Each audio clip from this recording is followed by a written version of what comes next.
Hello all, welcome.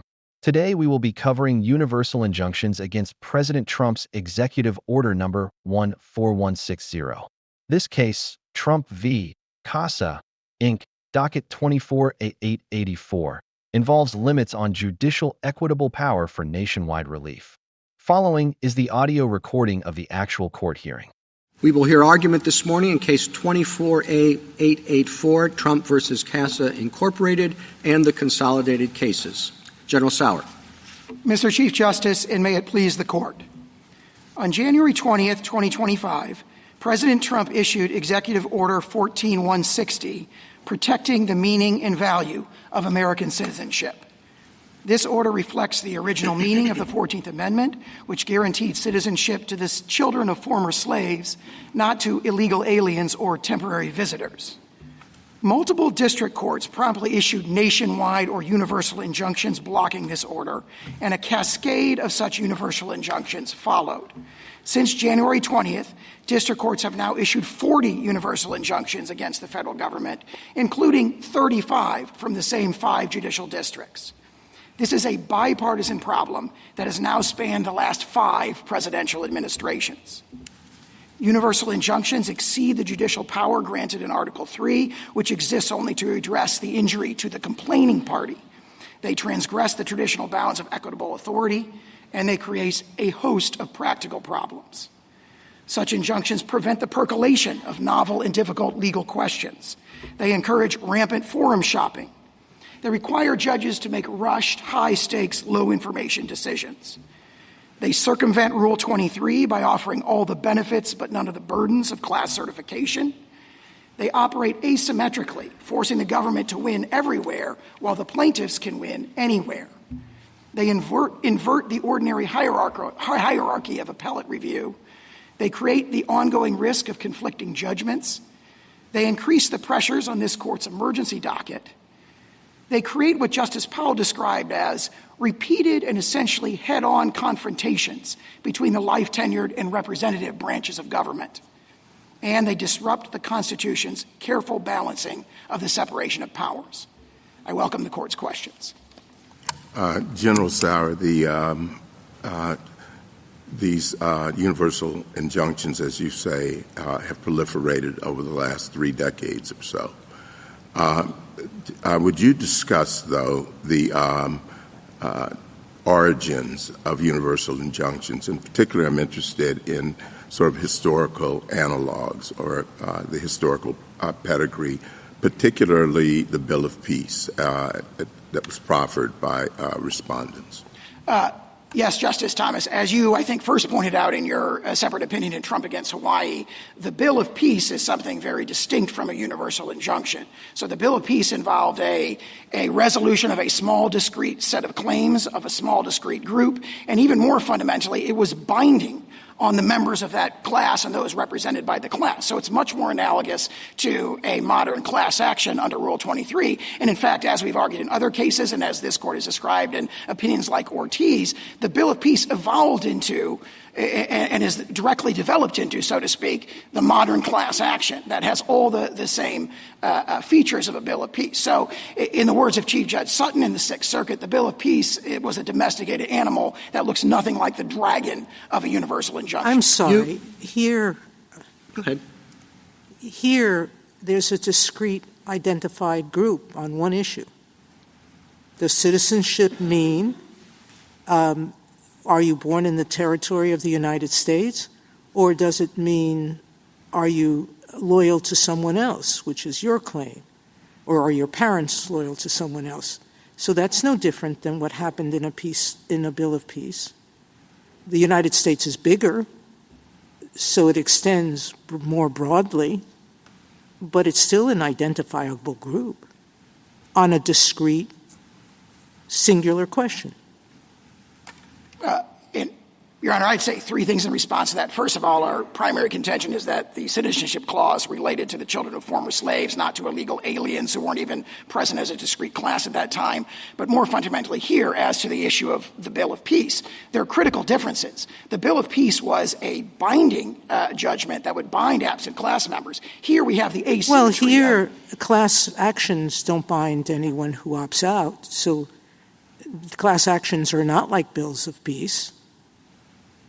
I would think that a Rule 23b2 class action, which would be the relevant analog here, would be one that would be binding on absent class members and would not have the same notice and opt-out procedures. And more fundamentally, that sort of argument that there's a commonality here among, all the people who purport to be affected by this is the sort of argument that's made in class certification. So can I ask you a presented. question? Your theory here is arguing that Article 3 and principles of equity both prohibit federal courts from issuing universal injunctions. Do I have your argument correct? We argue both of those. And you argue both bases. of those? Yeah. If that's true, that means even the Supreme Court doesn't have that power.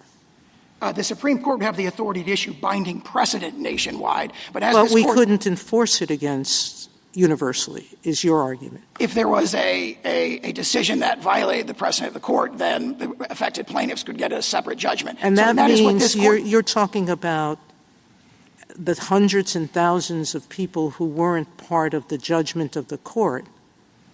They would all have to file individual actions? Not necessarily. Or a class action. A class action would be Isn't the way that makes no sense whatsoever. Respectfully, we believe that. Well, what was the purpose of the Bill of Peace if not to settle a legal question finally? And if even the Supreme Court doesn't have that right and must invite hundreds of thousands of lawsuits, what are we buying into? If a set of claims satisfies the rigorous criteria of Rule 23, Rule 23 is the modern analog of a Bill of Peace. We have something very different here. No, we don't, because the argument here is that the president is violating not just one, but by my count, 4 established Supreme Court precedents. We have the one ARC case where we said fealty to a foreign sovereign doesn't defeat your entitlement, your parents' fealty to a foreign sovereign doesn't defeat your entitlement to citizenship as a child. We have another case where we said that even if your parents are here illegally, if you're born here, you're a citizen. We have yet another case that says even if your parents came here and were stopped at the border, but you were born in our territory, you're still a citizen. And we have another case that says even if your parents secured citizenship illegally, you're still a citizen. So as far as I see it, this order violates 4 Supreme Court precedents. Yeah, and you are claiming that not just the Supreme Court, that both the Supreme Court and no lower court can stop an executive from universally from violating those holdings by this court. We are not claiming that because we're conceding that there could be an inappropriate case. Only a class. Only by a class. Could I hear the rest of his answer? A Rule 23 class action. And then the more fundamental point as to all those Supreme Court decisions you referred to. So what do we do temporarily? Temporarily, the lower courts may issue injunctions that remediate the injuries to the plaintiffs that appear before them.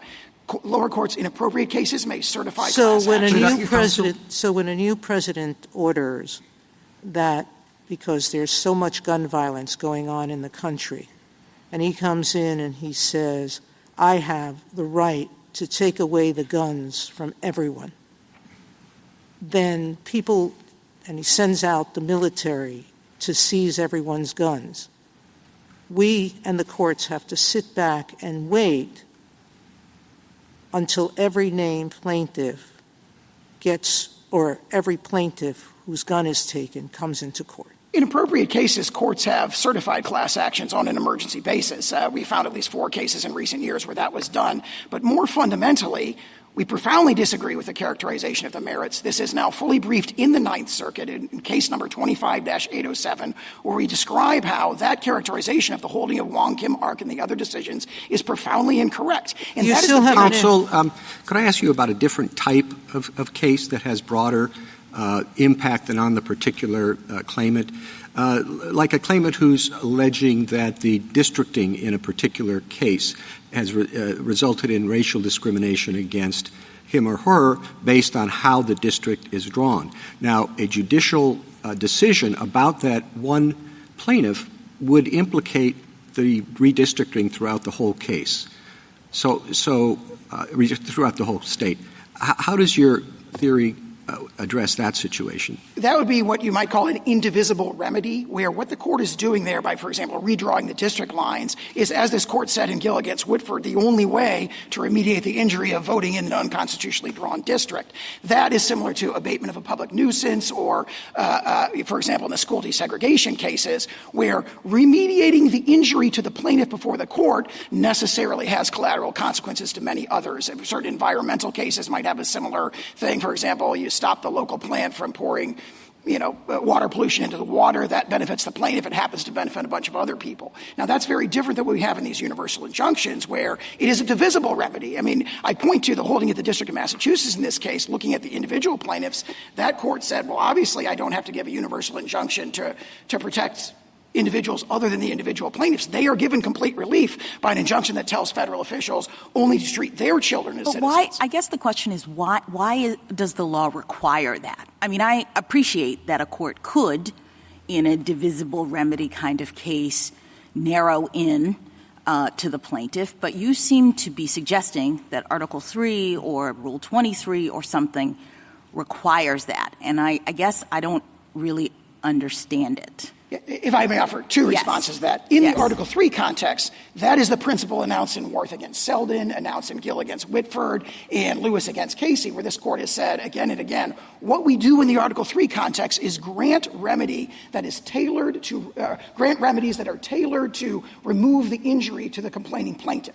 Sometimes they have even very broad collateral consequences. But in the Article 3 context, what the court has not done, and every time it's focused on this in National Treasuries Union, Employees Union, in the But I guess I don't see why then the divisible remedies or indivisible remedies is an argument. I mean, if Article 3 is suggesting that the court has to focus in on the plaintiff only, then it would seem to me that that would be the power requirement across the board. I thought Article 3 was really about limiting the court's power with respect to jurisdiction, that we say the court has to determine whether or not there's subject matter jurisdiction over the issue and whether or not there's personal jurisdiction over the defendant. And once you have those things, the court can evaluate the merits of the legal issue and issue, especially in equity, appropriate relief. Now, I appreciate that there are some prudential concerns that the court considers, but it seems to me that in many, many, many circumstances, we have not required the court to limit their relief to the particular plaintiff as a matter of constitutional Article 3 requirement. I disagree with that. I'd offer a response both first as to Article 3 and then as to the scope of equitable authority. In the Article 3 context, this court said in Worth against Selden, for example, that the Article 3 judicial power exists only to redress the injury to the complaining parties. Again, in Gill against Whitford and Lewis against Casey. All right, so let me give you a hypothetical. So suppose we have a manufacturing plant that unlawfully releases environmental toxins into the air, and we have a plaintiff who lives near the plant, brings a nuisance lawsuit and says they're being harmed by unlawful release. Your argument suggests that the judgment for the plaintiff has to narrow in on preventing, to the extent possible, preventing harm to the plaintiff. But it seems to me that that's not necessarily the case. You suggest with the Chief Justice in response to him that there can be incidental beneficiaries, that the court could say no more toxins if it's unlawful for the defendant to do that, correct? Yes, we do. So why, if your Article 3 principle is correct? Because, again, the Article 3 principle is remedying the injury to the plaintiff or set of plaintiffs, could be many, who are before the court. Right. That has collateral consequences. Counsel, that could help. Let me ask you on that point, would one distinction be who's bound by the judgment? Like, I'm wondering whether if the plaintiff needs, you can only, I think Judge Strauss said in the Eighth Circuit when addressing this issue, you can't peel off part of a nuisance, so the whole thing has to be shut down. Could a neighbor sue affirmatively to hold the nuisance maker in contempt if he started to begin again the nuisance? That's a great point. It would not be bounding on those collaterally benefited parties, so to speak. I don't want to call them parties because they're not parties before the court. And that, of course, highlights one of the deep problems with the universal. No, but why isn't could you that do the that? answer, though? Could you do that now for the universal injunction? Could a plaintiff, for example, who has the protection of the universal injunction but was not named in the suit, bring a contempt action of the sort I just described? They could not do that, but what they could do is run to any of 93 other judicial districts and bring their own lawsuit if that. No. Under the injunction as it stands, under the injunctions as they stand, could a non-named plaintiff who has the benefit of the universal injunction that's currently in place, could that plaintiff bring a contempt proceeding? We would. Or I guess I shouldn't call them a plaintiff. Could that non-party? We would dispute that they would have the standing to do that because it goes to the heart of. Well, no. Let's see. Maybe I'm not being clear. Assume the universal injunction is good. Like, drop your argument right now. Oh, I see. Yeah. As they currently stand, could someone who is not named in the suit but a beneficiary bring a contempt proceeding? I think that is what the respondents would certainly contend. Do you concede that the plaintiffs could bring a Rule 23, like the individual plaintiffs? We would dispute. I mean, we'd have to address the Rule 23 issues, kind of all the criteria as they came up. But they could seek it. Okay, and then last and question. They have done that in Western District of Washington. It's just never been briefed because they just last question on this point.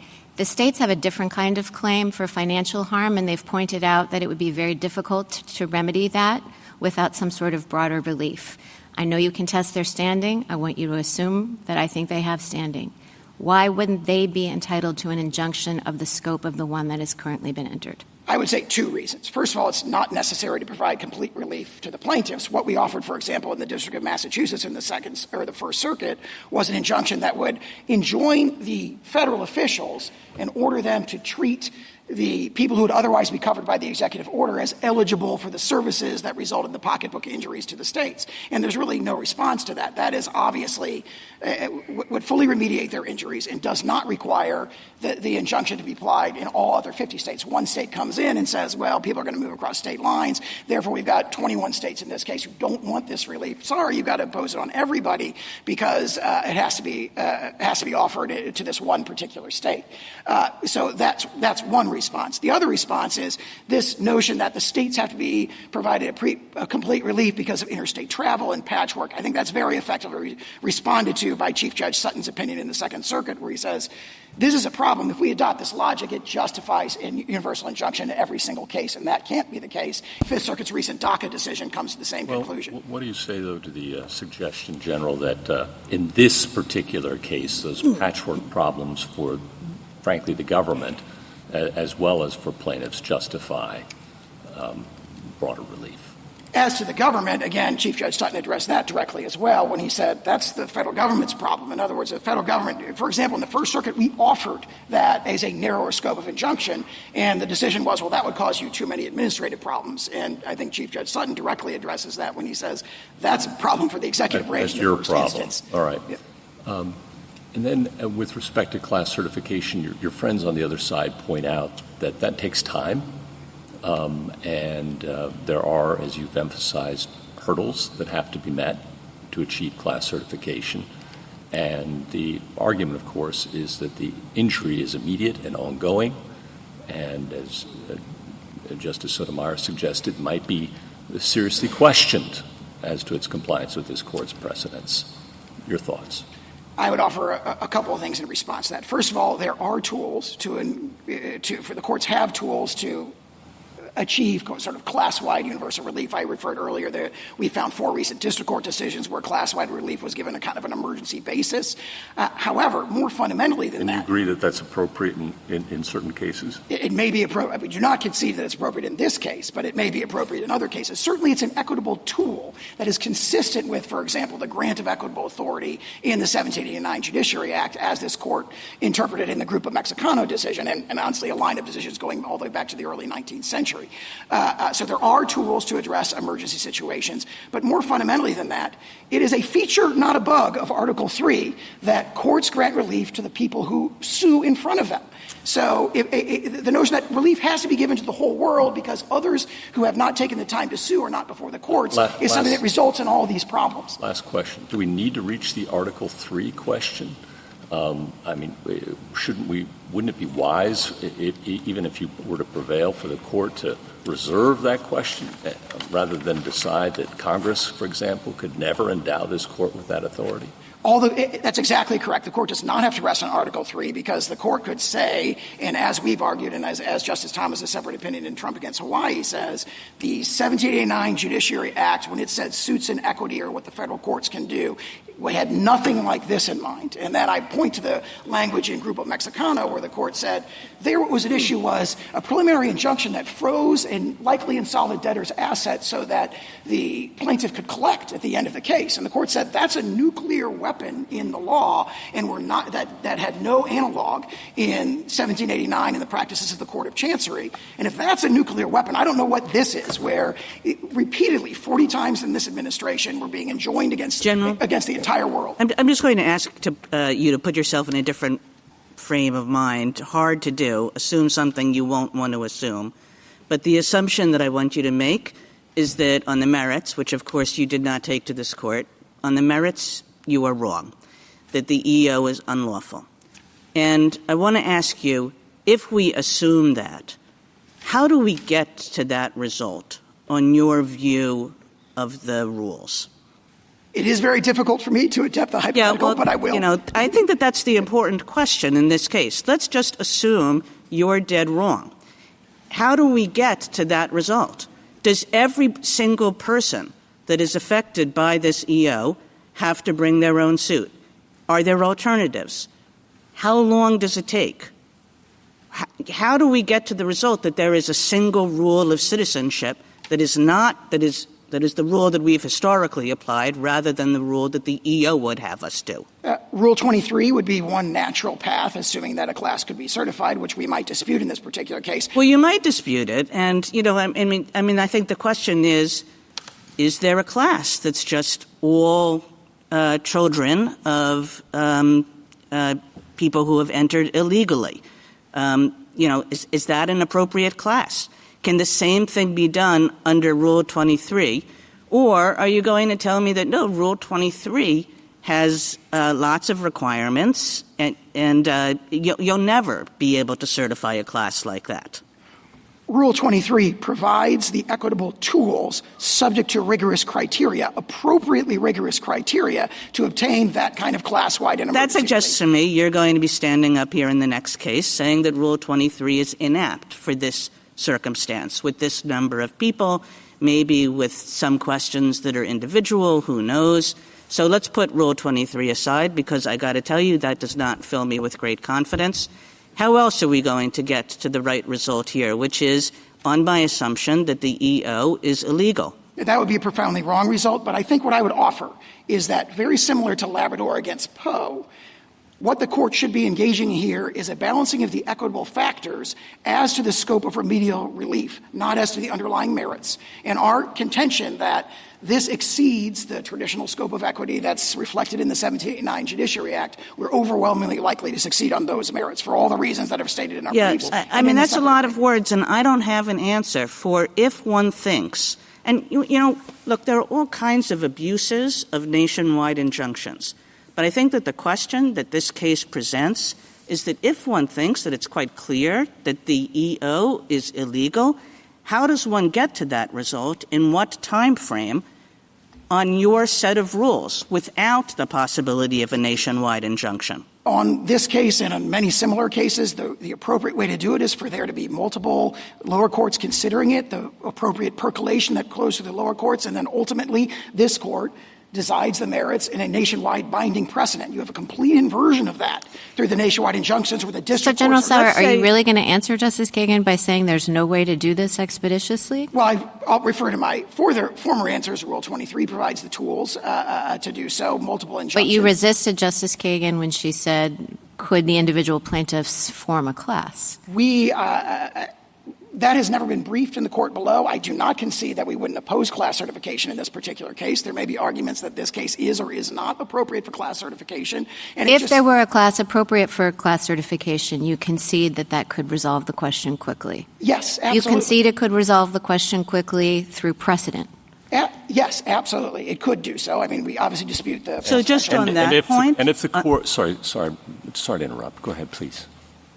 All right, I got a quick one. Well, I'm just going to say just on that point. So, let's say that we're an individual person even. Let's say it wasn't a class. And goes up and gets a ruling from the Second Circuit that the EO is illegal. Does the government commit to not applying its EO in the entire Second Circuit? Or does it say, no, we can continue to apply the rule as to everybody else in the Second Circuit? I can't say as to this individual case. Generally, our practice is to respect circuit precedent within the circuit, but there are exceptions to that. Yes, that is generally your practice, and I'm asking whether it would be your practice in this case. I can't answer because it would depend on what the lower court decision said. So there are circumstances, as I was suggesting, where we think that we want to continue to litigate that in other district courts in the same circuit as well. Yeah, so that means it's not even the normal time it takes for everything to get up, through the circuit courts and to the Supreme Court. Because even in those circuits that say that the EO is illegal, you're going to be saying, no, we only commit to saying it's illegal to this one guy who brought the suit. Article 3 and the court's traditional equitable practices provide a range of tools to address that, including a potentially nationwide class action, not a nationwide class action, which you say you're going to oppose when that gets challenged. We are likely to oppose when on that the merits. Proposed. Yes, and if it does not meet the rigorous criteria of class certification, the court should not enter that injunctive relief. That's do you think, feature, not a bug. How about you're not willing to commit to abiding by the Second Circuit's precedent suppose that there's a single person who brings a suit, and it gets all the way up to us after 3 or 4 or 5 years. And we say, we really do agree with those 4 precedents that Justice Sotomayor started with, and your EO is illegal. Is that only going to bind the one guy who brought the suit?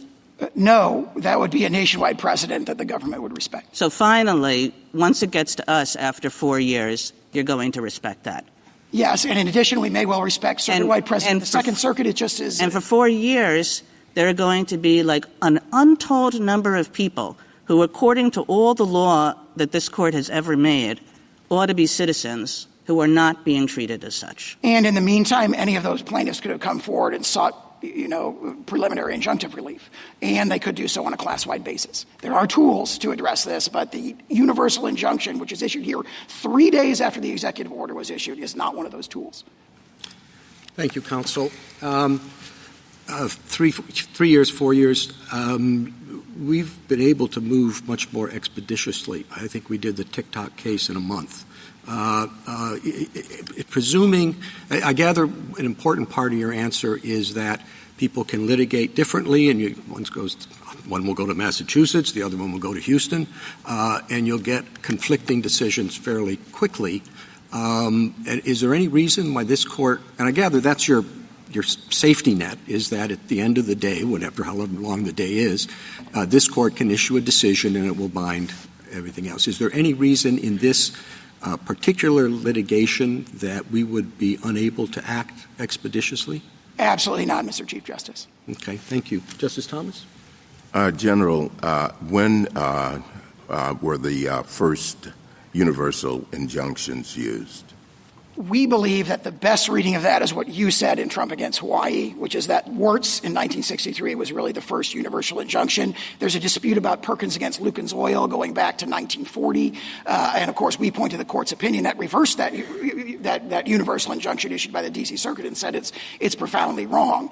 Now, if you look at the cases that the either party cite, you see a common theme. The cases that we cite, like National Treasury's Employment Union, Perkins against Lucas Oil, Frothingham in Massachusetts against Mellon, going back to Scott against Donald, and all of those are cases where the court considered and addressed the sort of universal, in that case, statewide issue of provision of injunctive relief. So when the court has considered and addressed this, it has consistently said you have to limit the remedy to the plaintiffs who are appearing in court and complaining of that remedy. So we survived until the 1960s without universal injunctions. That's exactly correct. And in fact, those were very limited, very rare, even in the 1960s. It really exploded in 2007 in our cert petition in Summers against Earth Island Institute. We pointed out that the Ninth Circuit had started doing this in a whole bunch of cases involving environmental claims. Justice Alito? You began by outlining what you see as the practical problems that have been created by universal injunctions. If we were to hold that the states have standing, and if it is possible for a plaintiff to get emergency certification of a class, suppose we agreed with you on universal injunctions, but allowed those other two avenues, would the practical problem be rectified to any substantial degree? Certainly, if there were an injunction that extended to, all of the litigating states, that would cover a very substantial portion of the country, and also an emergency sort of class certification decision might also grant very broad relief.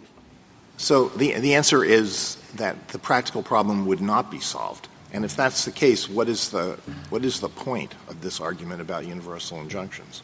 I think the point is that universal injunctions exceed traditional principles of Article III, and they exceed the traditional equitable authority. And that's what yields all these sort of pathologies, so to speak, of the current practice of issuing them very, very easily.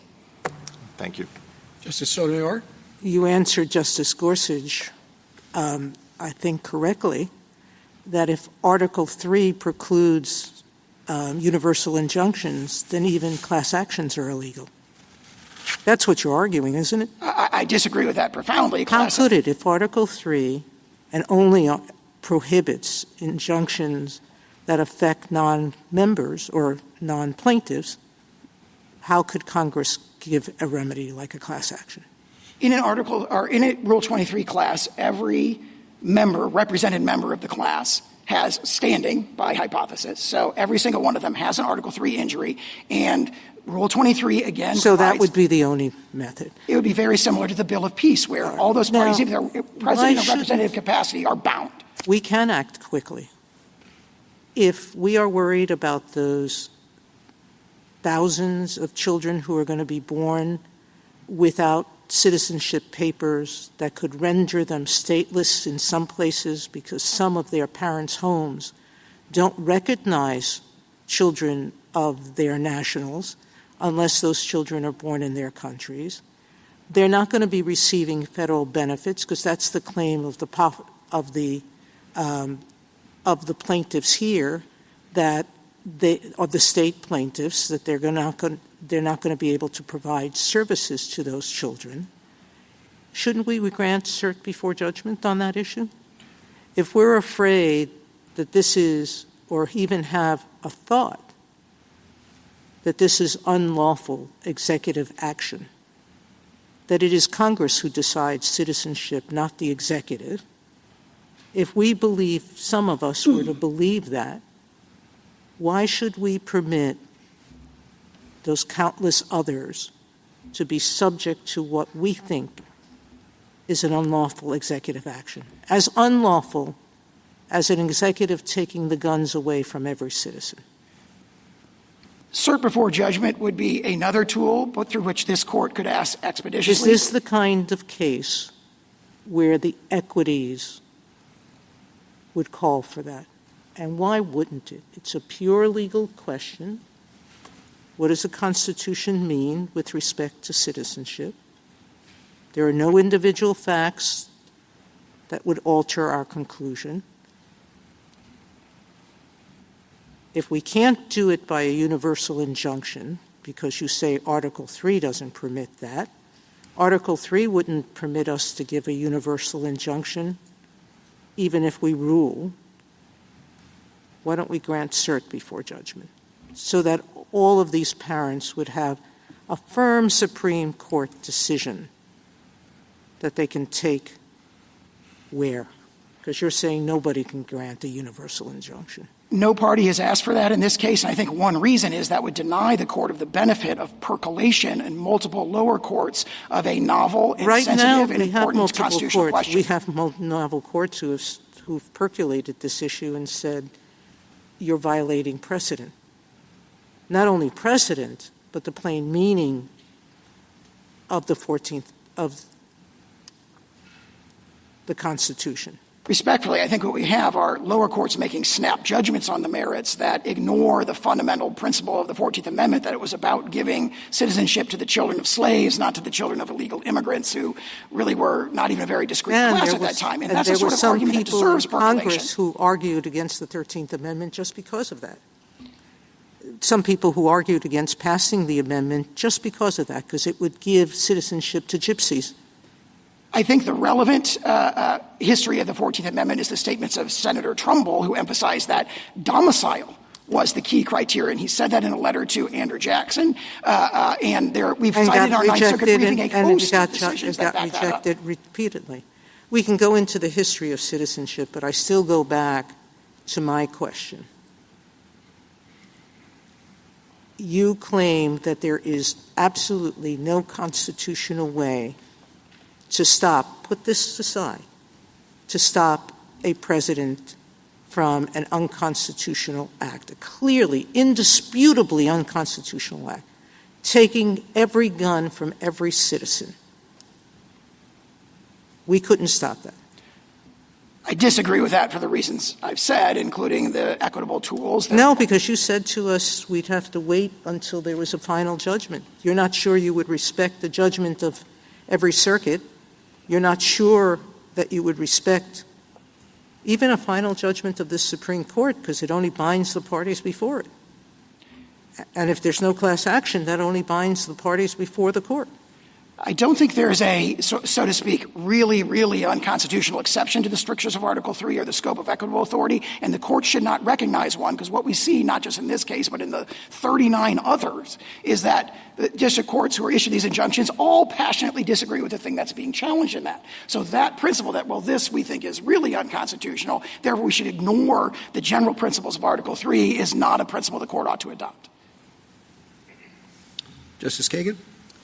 So, General, on this question of expedition, I mean, it sort of depends on the government's own actions in a case like this one, where one can expect that there is not going to be a great deal of disagreement among the lower courts. I mean, let's assume that you lose in the lower courts pretty uniformly, as you have been losing on this issue, and that you never take this question to us. I mean, I noticed that you didn't take the substantive question to us. You only took the nationwide injunction question to us. I mean, why would you take the substantive question to us?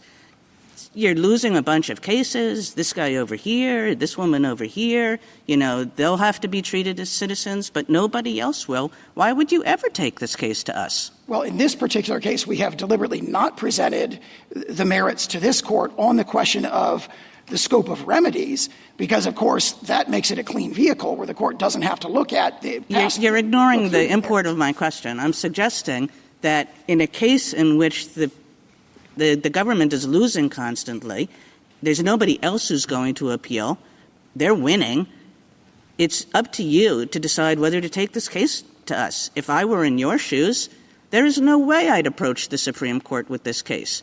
So you just keep on losing in the lower courts.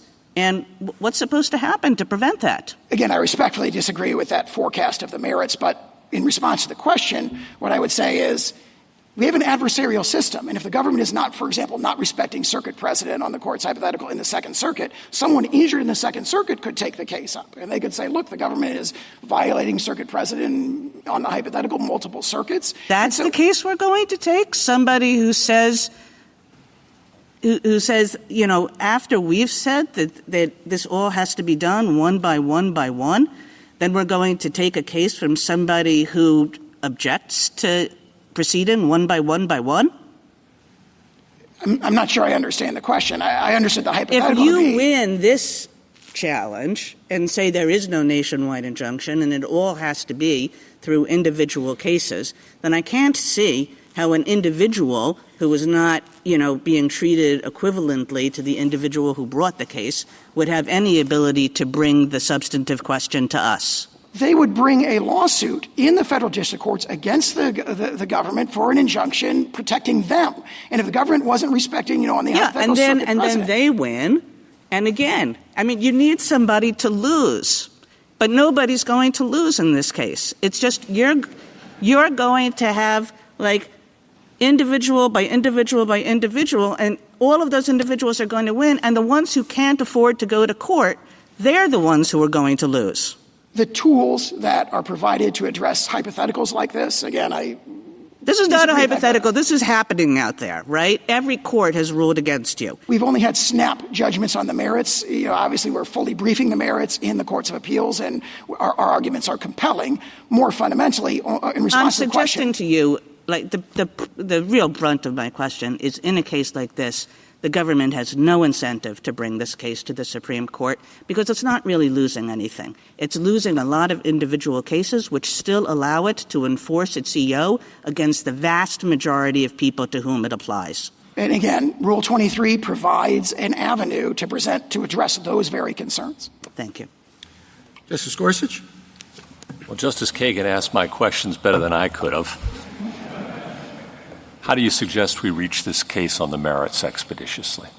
There is a number of tools the court could do that. We think this case is one that cries out for percolation, that the court should allow the lower courts to address the merits issue multiple times. It's currently on briefing in 3 different cases in the First, Fourth, and Ninth Circuits, and we think that that's the appropriate way to do it. If the court disagreed, obviously, when you lose one of those, do you intend to seek cert?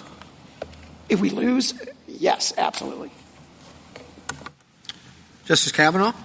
So the technical problem here seems to be class-wide relief without the district courts going through the steps to assess whether a class should be certified, correct? Correct. Okay. And if you win here on this procedural point, it seems very likely that the day after, there are going to be suits filed all over the place seeking class-wide treatment, maybe statewide classes, circuit-wide classes, maybe nationwide classes. I'm sure they're being prepared now. Right? And on what basis would you oppose a statewide class? I could imagine certain bases, and again, we haven't briefed this in the lower courts yet. You've been promising everyone here that Rule 23 is the cure-all. And I want to explore on what basis you would oppose a statewide class. Just take that one for now. For example, and again, this is very hypothetical because I'm not predicting that we will or will not oppose that. We haven't taken a position on that yet. If you were to oppose it, on what basis would you plausibly oppose it? There may be problems of commonality and typicality, for example. For example, there's 2 different sets of groups that are affected by the executive order. There are those where the mothers are temporarily present and those where the mother are illegally present. And in both cases, the father is neither a citizen nor a lawful permanent resident. So there might be issues of typicality. Adequacy of representation might very well be an issue. So there would have to be that rigorous application of those criteria. Now, the argument may be this is a case that is a natural candidate for a Rule 23b2 certification. That may well be true. The government hasn't taken a position on that. Our position is not that class certification will necessarily be granted. Our position is that Rule 23 is how these sorts of claims should be channeled.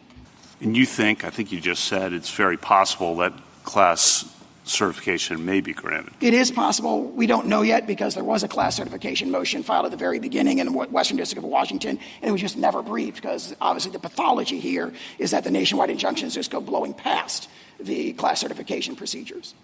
And I guess Rule 23b2, for a lot of the cases we've had over the past 25 years that you talk about where there have been universal injunctions or where the lower courts have had that, 23b2 could have been used in a lot of those, presumably, correct? Eviction moratorium, student loans, OSHA vaccine mandate. Do you see the possibility that 23b2 could have been used instead of, some of those were APA, but put aside the APA issue for now. Yeah, we do set aside that issue, if I may.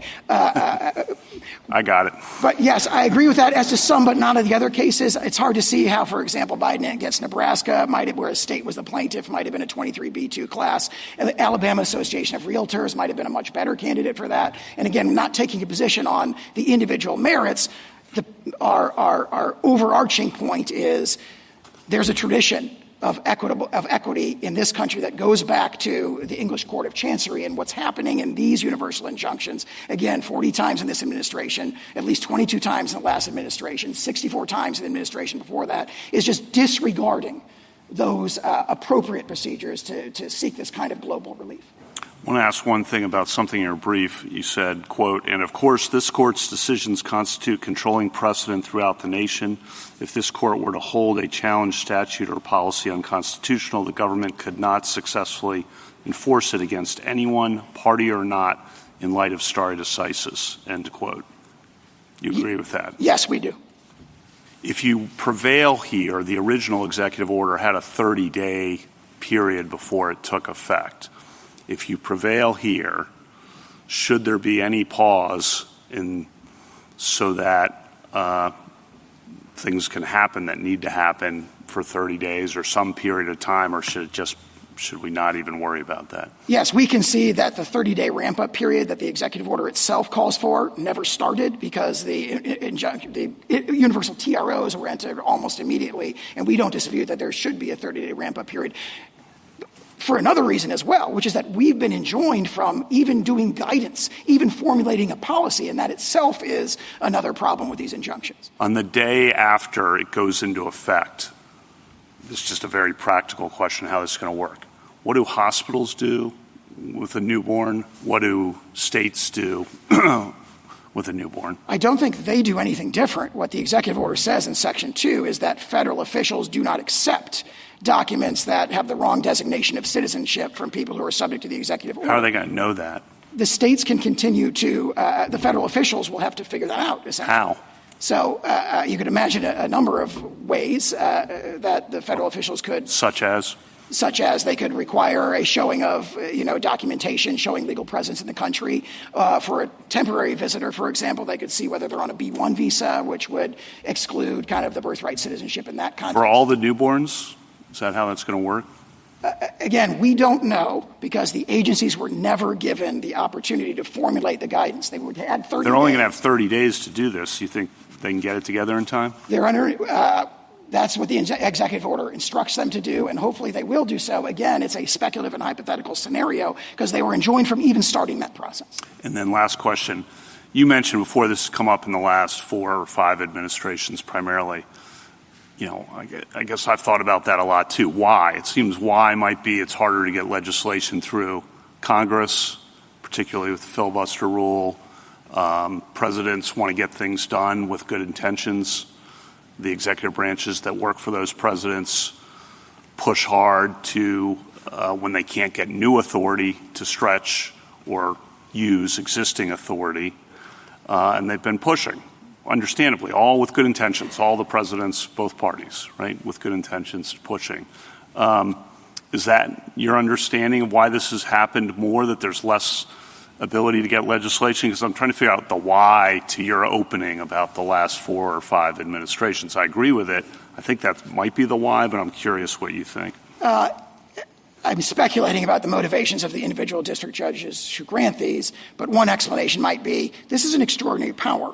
It's a very strong power for the reasons the questions have reflected. Well, for a district let me judge just pause you right there. The underlying point is that these district judges are not just doing universal injunctions. They're finding these actions illegal because they're exceeding existing authority, and oftentimes we are too.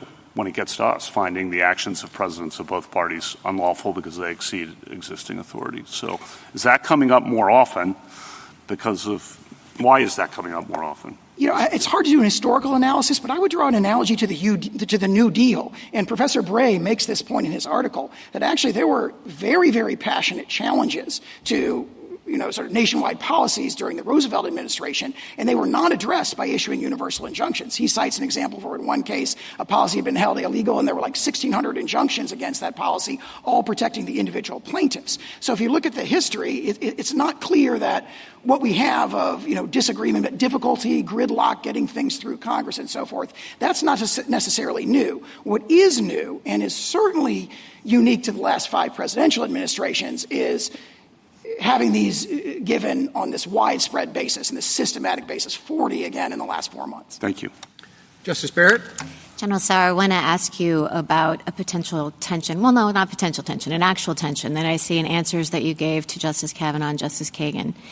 You resisted Justice Kagan when she asked you whether the government would obey within the Second Circuit a precedent. I'm distinguishing between opinions and judgments here.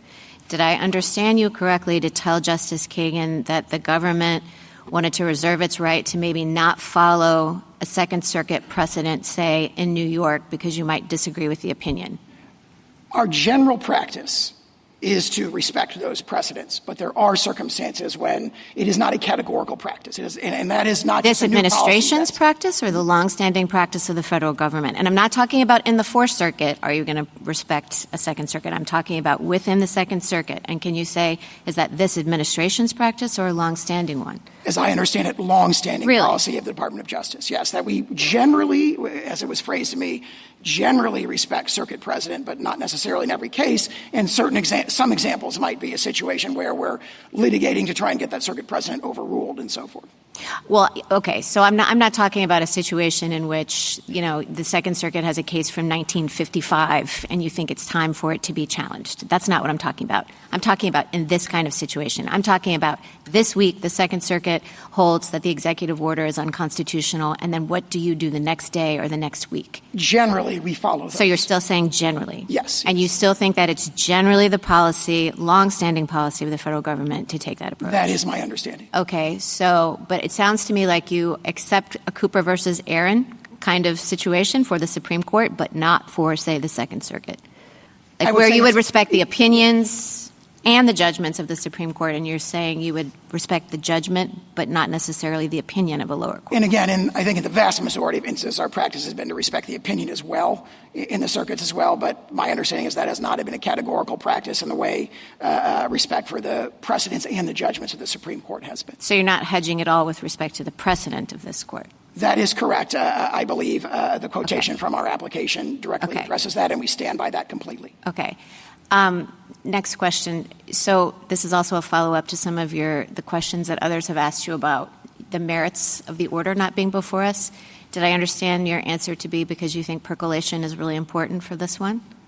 We do think percolation is really important for this one, but the reason the merits are not before is because we've only submitted a stay application on the scope of relief question, and as Labrador against Poe indicates, the scope of relief is a separate question for the merits. I understand it's a separate question, but there are plenty of times that the government comes to us and asks for both.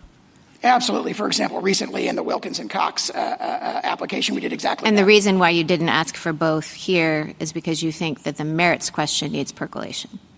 Yes, but also more fundamentally, it illustrates that the very problem with these nationwide injunctions is they force this rushed, fast and furious decisions on the merits. So I think it would be very inappropriate in this case to come to a stay application saying, please give us a rushed, decision on the merits of something that's very complex. But the government's done that in other cases too, right?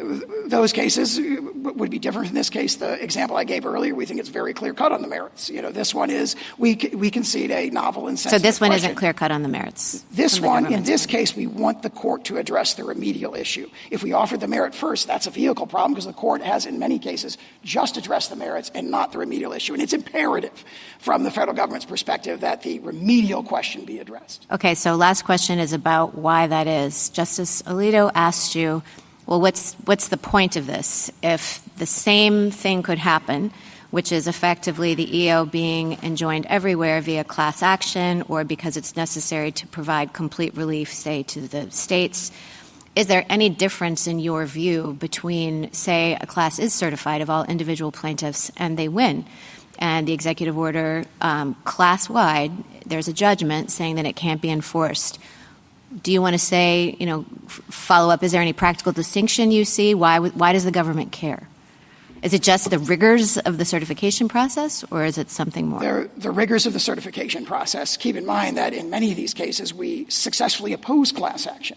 Let's assume I think you can't successfully oppose it here for individual plaintiffs. Well, I mean, that opportunity to have our day in court on that is very, very important. I understand, but let's assume, with my assumption. Assuming that we were to lose in assume the class is certified. Is there any benefit? If a class is certified, and let's say, you were pointing out that the executive order targets two different kinds of people. Let's assume that it's commonality because, they only target one portion of the order, right? In that circumstance, does the government get anything different? This is back to Justice Alito's question about what's it to you? What's the practical difference to you? Do you want to say anything about whether there's a practical difference between a universal injunction and a loss in the class? Absolutely. Okay. Among many others, the represented class members are bound in the class action context. And that means that if they lose, they're bound by that as well. So they're taking a grave risk, so to speak, by proceeding through a class action. And it has this symmetry where the government is bound if we lose, they are bound if we don't lose. And that's a very, very important distinction. And you would respect that judgment? If it were a judgment. Now we may try to litigate in other contexts to try and get a different judgment from a different district court, but we would be bound by that judgment, as would they. And that's the crucial point. Okay. Justice Jackson? So as far as I can tell, your bottom line seems to be that what you call universal injunctions give relief to non-parties without going through the necessary steps, which you identify in Rule 23. Do I have that right? I mean, is that sort of like boiled to bare essence what you're saying? I would say there's a lot more to it, but that's one very important point. That's a key point that I want to focus in on for a moment. I guess I don't understand why you are saying that these kinds of injunctions are giving relief to non-parties. First of all, I think they can be also easily characterized as focusing only on the defendant pursuant to the court's jurisdiction, personal jurisdiction over this person relative to the subject matter jurisdiction that the court has, and the relief is telling the defendant, stop doing this thing that the court has found to be unlawful. So rather than characterizing it as a quote-unquote universal injunction, I think one could easily see that this is just about the extent to which the court can constrain a defendant over whom it has personal jurisdiction. Can it do so completely or just partially with respect to, just say stop with respect to this plaintiff? Am I I don't understand where this idea of universal injunctions comes from in this context. I think the relevant distinction is an order that orders, in this case, the government defendant to cease allegedly unlawful activity as to the parties who have come into court and sued, and one that says to the government defendant, cease the allegedly lawful activity against everyone in the entire world. No, just cease it. Just stop. This thing, this executive order, we do this in the APA context all the time, right? The statute says you set aside the conduct, right? That it's unlawful. And we don't really parse it out and say, okay, but it's unlawful only as it applies to the plaintiff or not. So it's a very common concept for the court to enjoin a defendant from doing particular unlawful behavior. And what you're now asking us to do is to require that the court have an additional limitation in its order that says you only have to stop doing this with respect to the plaintiff. And that's the part that I don't understand. I guess, from what I can read from your papers and what you've said here, that limitation, you say, comes from this principle that if you don't do that, you would be somehow giving relief to non-parties. But I wonder if that's right. It seems to me that the relief is the judgment that you provide to the plaintiff that says stop doing this conduct. And you give it only to the plaintiff. That's where the limitation comes. The plaintiff is the only person who can go to court after you violate this order and enforce it. Other people are incidental beneficiaries of a court ordering you to follow the law. I mean, that's like everyone in the world. When the court says, follow the law, anybody who would have been hurt by your not following the law benefits. Okay. I don't understand why that would limit the court in its ability to tell you, don't do this unlawful conduct. Two responses to that. Yes. There's a lot there. Two responses to that. One is that principle that your question referred to is the holding of the court in Worth against Selden, and it's reaffirmed in Gill against Whitford, in Lewis against Casey, and similar cases, that the authority of the federal court, whether it's viewed as arising under Article III or under its traditional scope of equitable authority, is to remediate the injuries to the complaining party. And then to address your question about— Can I just stop you there? I'm, as the court, remediating the injury by telling the defendant to stop doing this behavior. The plaintiff has brought a claim that this executive order is unlawful. I look at it, I litigate it, and I say, you're right. Stop doing it. You cannot enforce this order. So I don't understand why that's like outside the scope of Worth versus Selden.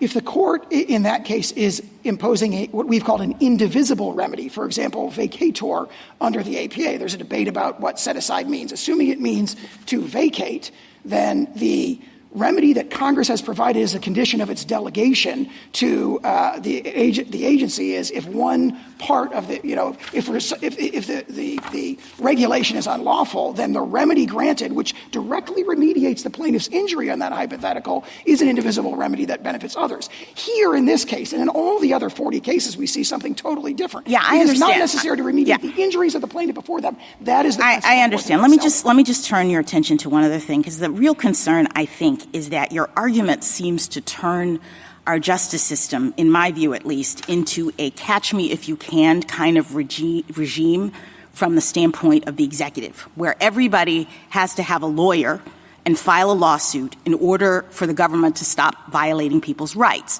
Justice Kagan says, let's assume, for the purpose of this, that you're wrong about the merits, that the government is not allowed to do this under the Constitution, and yet it seems to me that your argument says we get to keep on doing it until everyone who is potentially harmed by it figures out how to file a lawsuit, hire a lawyer, et cetera.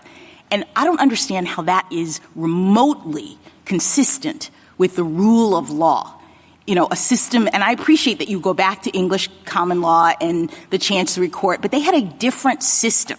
The fact that courts back in English Chancery couldn't enjoin the king, I think, is not analogous or indicative of what courts can do in our system, where the king, quote unquote, the executive, is supposed to be bound by the law. And the court has the power to say what the law is. And so one would think that the court could say, this conduct is unlawful and you have to stop doing it. I think the catch-me-if-you-can problem operates in the opposite direction, where we have the government racing from jurisdiction to jurisdiction, having to sort of clear the table in order to implement a new policy. A great example of this is in the Schilling litigation, where the military had a military readiness policy. It was universally enjoined by the DDC. It went up to the D.C. Circuit. The D.C. Circuit stayed that injunction to allow that policy to go into effect, and then 1 hour later, a district court on the other side of the country universally— Can I just ask you one final thing, because this relates to also something that Justice Kagan said. I would think we'd want the system to move as quickly as possible to reach the merits of the issue and maybe have this court decide whether or not the government is entitled to do this under the law. Wouldn't having universal injunctions actually facilitate that? It seems to me that when the government is completely enjoined from doing the thing it wants to do, it moves quickly to appeal that, to get it to the Supreme Court, and that's actually what we would want. What I worry about is similar to what Justice Kagan points out, is that if the government is saying no lower court can completely enjoin it, it actually means that the government just keeps on doing the purportedly unlawful thing, and it delays the ability for this court to reach the underlying issue. Percolation of novel, sensitive constitutional issues is a merit of our system. It is not a bad feature of the system. Thank you. Thank you, counsel. Mr. Feigenbaum? Mr. Chief Justice, and may it please the Court. This Court should deny the emergency application because this injunction was properly designed to ensure that the states would get relief for our own Article III injuries, as we suffer significant pocketbook and sovereign harms from implementation of this executive order, including from the application of this EO to the 6,000 babies born to New Jersey parents out of state every year. The U.S. prefers alternative approaches for granting that relief, alternatives it never raised in the district court below. But its approach would require citizenship to vary based on the state in which you're born, or even turn on or off when someone crosses state lines, raising serious and unanswered administrability questions, not just for the federal government, but also for the states. And it would offend the text and history of the Citizenship Clause itself. Since the 14th Amendment, our country has never allowed American citizenship to vary based on the state in which someone resides, because the post-Civil War nation wrote into our Constitution that citizens of the United States and of the states would be one and the same without variation across state lines. The U.S. has claimed that Article III establishes a bright-line rule barring such injunctions no matter the circumstance, even where the states do need it to meet their own harms, finds no support in this Court's cases or in the history of equity. Its argument that a single district court cannot decide birthright citizenship or that we need more percolation on that question for the nation overlooks that this Court already settled this exact constitutional question 127 years ago, and that this EO is contrary to over a century of executive practice. Finally, the U.S.'s objection that nationwide PIs have simply become too common in the last few months, a complaint about other injunctions sought by other parties, cannot undermine the extraordinary bases for this one. The states, who regularly come before this Court as plaintiff and defendant alike, agree that nationwide relief can be reserved for narrow circumstances, but it was needed here. I welcome this Court's questions.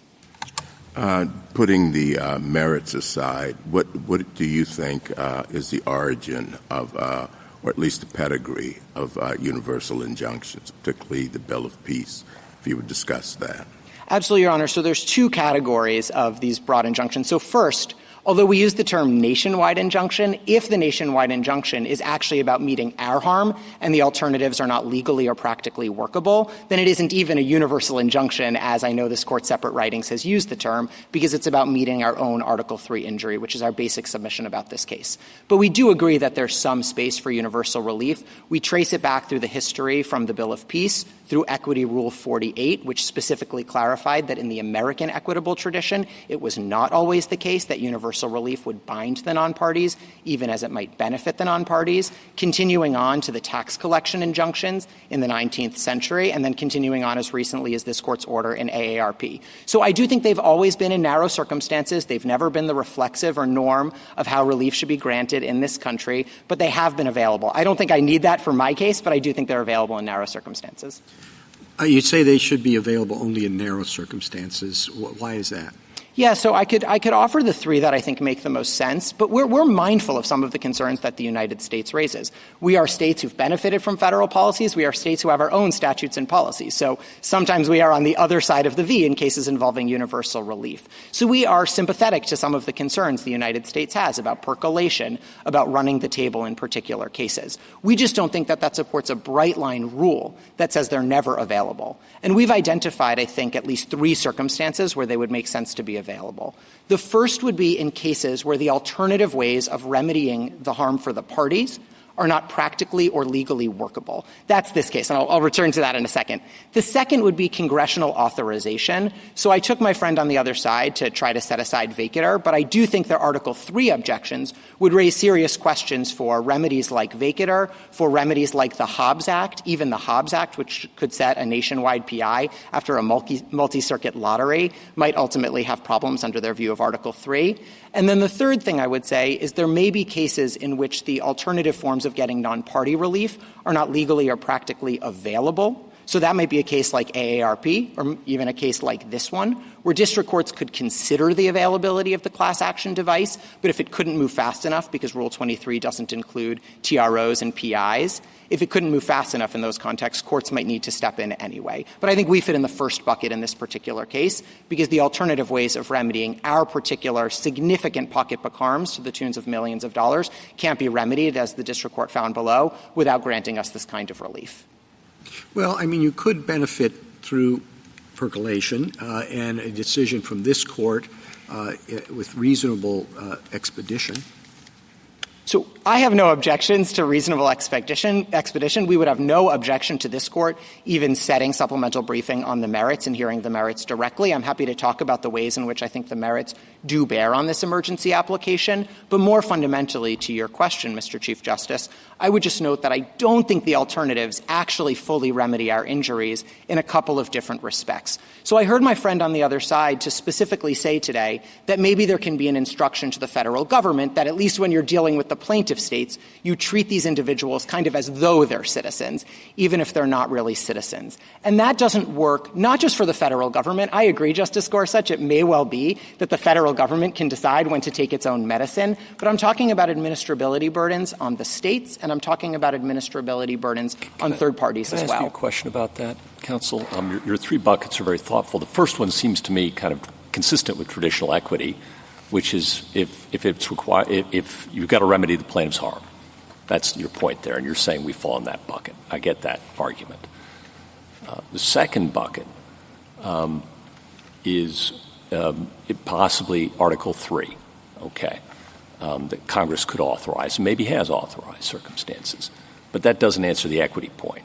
So we come to bucket 3. And I'm struggling to understand what the rule is there.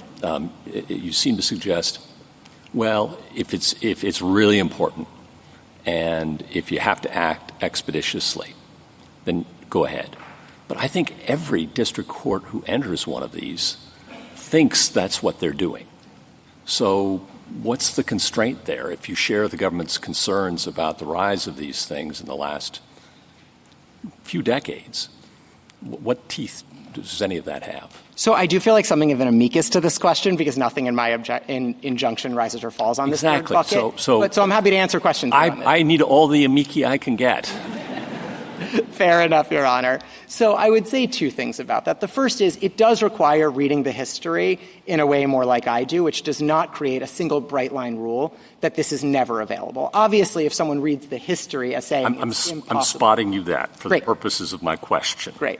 I'm not granting I thought you might not, Justice Gorsuch. But I'm spotting it to you, and I'm just saying, well, okay, what would that look like, and how would that be any different from what we have experienced over the last few decades? So this is a way in which my first bucket and my third bucket are actually going to relate for a moment. So I think this is No. It's helpful, I promise. Don't get to squiggle out into the first bucket, okay? We're in the third bucket. I'll answer for the third bucket, which is I think it requires having district courts consider the availability of the alternative and explaining why it's not workable in the case. I think we've told them to do that, and how many times do we have to tell them to do that? And I think, in fairness to them, that's they think they have. So let's, again, would any case over the last 30 years come out differently under your view of the rule in the third bucket than has? Yeah, so there's a couple of examples where we don't think universal relief was appropriate. I'm most familiar with the state litigation, so most of my examples will probably come from there. But I heard my friend on the other side mention the DACA litigation, where Texas sought the termination of DACA, and ultimately the Fifth Circuit terminated DACA specific to Texas alone. And we thought that decision was exactly right because of the nature of the harms in that case meant that Texas could get full relief for its harms. Well, now we're back to the first bucket. We're just satisfying I take the point. I'm so you sorry. See what I'm saying? I take the point. Yeah. I get that we're going to always revert back to the first bucket, but that means the third bucket's empty. I totally take the point. I think AARP is a good illustration of the third bucket that this court confronted recently, where it was the case that there was this rush, just a few hours, not possible to go through class certification. You heard my friend on the other side talk about the rigors of class certification, and I don't think my friend on the other side would agree. It could be done in 3 hours through the night, and so there were necessity to step in. Do you agree about the rigors of class certification? It seems to me that 23B2 classes, and you probably, if you have to, are going to be arguing that they're not so rigorous to meet for injunctive relief for national policies that are uniform? So the most important thing that hasn't come up in the discussion this morning yet is that they're not available for state litigation. It talks about persons. It talks about appointment of class counsel. It talks about going through this certification process. States, this court's precedents are really clear about parents patriae lawsuits. States can't represent those individuals in class actions, nor would we try to. They can't represent us, and you don't have classes of states. So the whole framework doesn't apply to state litigation. So I understood how it might come up as an alternative for some other cases you might see in the future. But for the injunction you have in front of you from the states, the whole class device doesn't even work as an alternative. So I don't see how it can be the answer for us. But why should you care if the class device doesn't work as an alternative if you have bucket one? Like you don't really need the class device. I think what you're saying is, well, it'd be frustrating for states not to have the class device when the individuals have it. But I don't see why that's true if giving you complete relief in bucket one solves your problems. So I should be very clear, and I'm sorry for the confusion on this. This goes back to my colleague with Justice Gorsuch. When states are seeking the relief, states are seeking it in bucket one and bucket two. As an amicus to the other injunction I recognize courts are looking at, I think bucket three could be available. We aren't seeking relief when it falls into bucket three because, as I was saying earlier, we're not going to be seeking relief for other parties. This court's cases, like Brackeen, make very clear we aren't suing to vindicate the injuries that third parties and our residents are suffering. So when states come before you, the questions that you would ask are the alternative ways of remedying our injury going to be practically or legally workable? And you're going to ask, did Congress authorize it, which gets to the vacator question, which gets to the Hobbs Act question, and so on. And on that first bucket, which I think describes this case well, I had a hard time with some of the colloquies earlier today because I think they were missing some really serious burdens that the states are still going to have to bear in this case if we get something less than a nationwide injunction. I think it's going to hinder the administration of our benefits programs. I think it's going to hinder the participation in our benefits programs. And I think it's going to produce unprecedented chaos on the ground. And I might offer examples of each. Before you do, I'm sorry, one more. Not at all. How would you get the merits of this case to us promptly? So there's two different ways that this court could think about doing it. So the first is, I heard a couple colloquies earlier today to suggest that maybe the states should sort of have to take some of the burdens on ourselves because, okay, some people move in. Maybe that's just something that equity shouldn't care about. And it may be true, this is Hornbook equity, that in some cases states don't get complete relief for the harms that they suffered. We just have to eat some of the administrability burdens.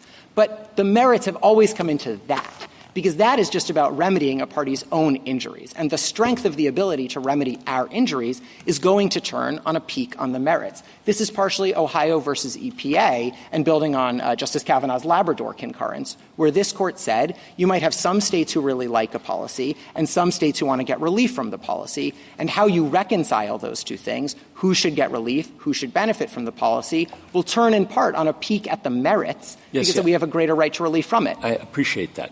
How do we get to the merits fast? This court could set supplemental briefing on the merits by an order tomorrow if it wished, specifically to say the federal government has proposed that states get less than complete relief in this case. We could not possibly think about giving the states less than complete relief without looking at the merits. Okay. We want briefing. Put that aside. Assume we've just got the remedial question before us, and we're going to decide the remedial question one way or the other. Then what? Oh, then I share some of Justice Kagan's concerns from earlier that So it would rely on the United States. I appreciate you share those concerns. How would you address them? How would the states plan to get this case to the court promptly? I think it's very hard to think about how the states would lose this case given the state of Supreme Court precedent. It creates very weird incentives on the certiorari docket when there's already binding precedent from this court.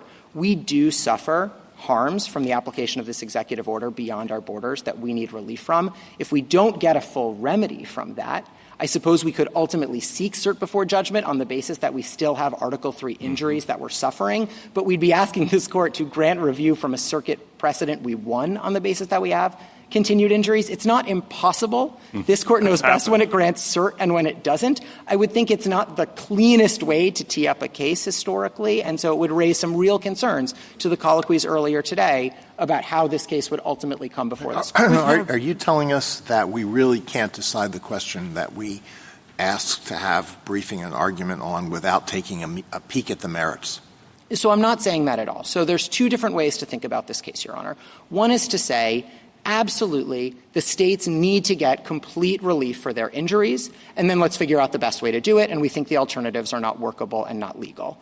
If this court is going to entertain giving us anything less than full redress for all of the Article III injuries we bring before you, I don't see how that can be entertained without a peek at the merits, because you always look at the merits to decide should we get 100% or 90% of our own injuries redressed. Well, would a decision on the matter that I understood to be before us, the narrow question that I understood to be before us, be helpful in any way if we do not peek at the merits and we also do not decide whether you have standing? So I'm not sure how you could decide whether or not we got an appropriate scope of relief without figuring out what our own injuries are.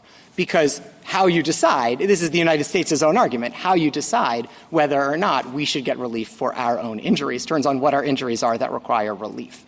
And so I do think we have pretty significant pocketbook injuries, like in Nebraska, to the tunes of millions of dollars. And whether we get those remedies or don't get those remedied is going to turn on the merits, is going to turn on the nature of the harms, and then ultimately the workability of the alternatives. Thank you, counsel. Justice Thomas? Justice Alito?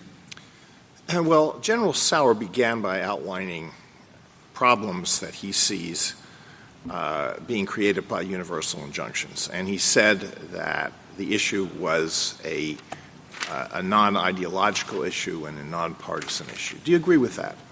I do think presidents of both parties have objected to nationwide injunctions. I agree. So what do you say about the practical problem? So let's put out of our minds the merits of this and just look at the abstract question of universal injunctions. What is your response to what some people think is the practical problem? And the practical problem is that there are 680 district court judges, and they are dedicated and they are scholarly, and I'm not impugning their motives in any way, but sometimes they're wrong. And all Article III judges are vulnerable to an occupational disease, which is the disease of thinking that I am right and I can do whatever I want. Now, on a multi-member appellate court, that is restrained by one's colleagues. But the trial judge sitting in the trial judge's courtroom is the monarch of that realm, and there are situations in which trial judges, the president does something. It could be President Trump, it could be President Biden, it could be President Obama. The trial judge says this is unlawful, and I'm going to enjoin it, and I'm convinced I'm right, so I'm not going to stay the injunction. And then an application is made to the Court of Appeals to stay the injunction. The Court of Appeals gives it the back of the hand, and then the case comes immediately to us in the context of an emergency application. And some of us have said, well, we don't think we should do anything in those situations unless it is indisputably clear that the court below was wrong. So what do you say to that practical problem?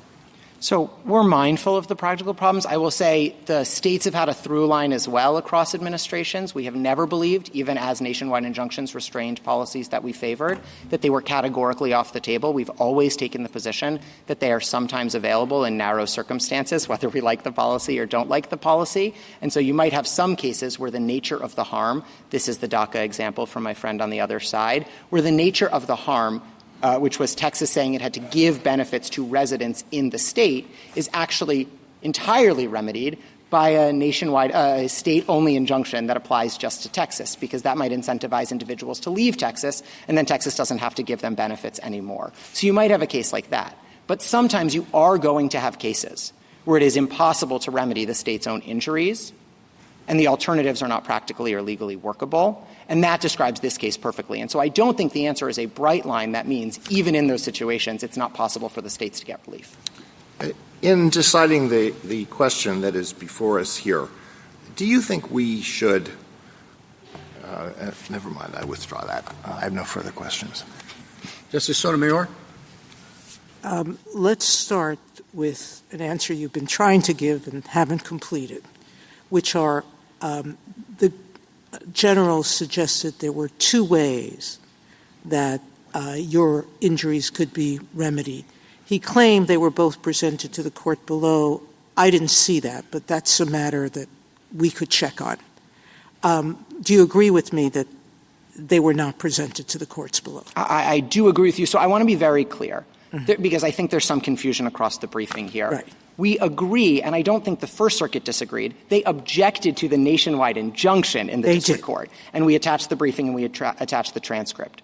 What they didn't do is provide some of the alternatives they've pressed in two sentences in their emergency application. Okay. Yes, they did not. So now go through why you question whether there are two suggestions now that they've only raised before us are inadequate to remedy all of your harms. Yeah, because complete relief, he says that there is situations in which you grant relief that will benefit third parties. Why is your relief necessary to give you complete relief, even though it benefits these parents in other jurisdictions? So I don't think there's any serious dispute that if you limit the relief to babies born in New Jersey, we won't get complete relief, because 42 U.S.C. 1396A, the Medicaid statute, requires us, the states, to do the citizenship verification. So it's not true that they can simply handle it all for themselves. Federal law requires us to undertake those responsibilities. And we have, in New Jersey, 6,000 babies born out of state every year. When they come into the state and they need benefits, the Boyle Declaration from Massachusetts suggests that's going to cover 40% of kids. They come into our state, they need benefits. We have to do citizenship verifications, which is a burden for us. That's for you in New Jersey, but there's, I think, how many states? That's just an example. We have 23 attorneys general in this state. 23 exactly right. attorney generals. So 23 states are going to have babies who were born somewhere else without a birth certificate that you're now, if they move into your state, going to have to do checking on. And that comes to the United States' alternative, Justice Sotomayor, which is they say, okay, maybe their citizenship turns on when they enter New Jersey, maybe for some purposes, maybe for all purposes, depending on which sentence you're looking at in the emergency application. And there are three problems either way. The first is it will undermine the administration of our benefits program. So individuals will move in. When they were born, they were treated as non-citizens. They didn't get Social Security numbers because they wouldn't have been eligible for the enumeration at birth program in their states. And they're going to arrive and they're going to seek benefits that we administer.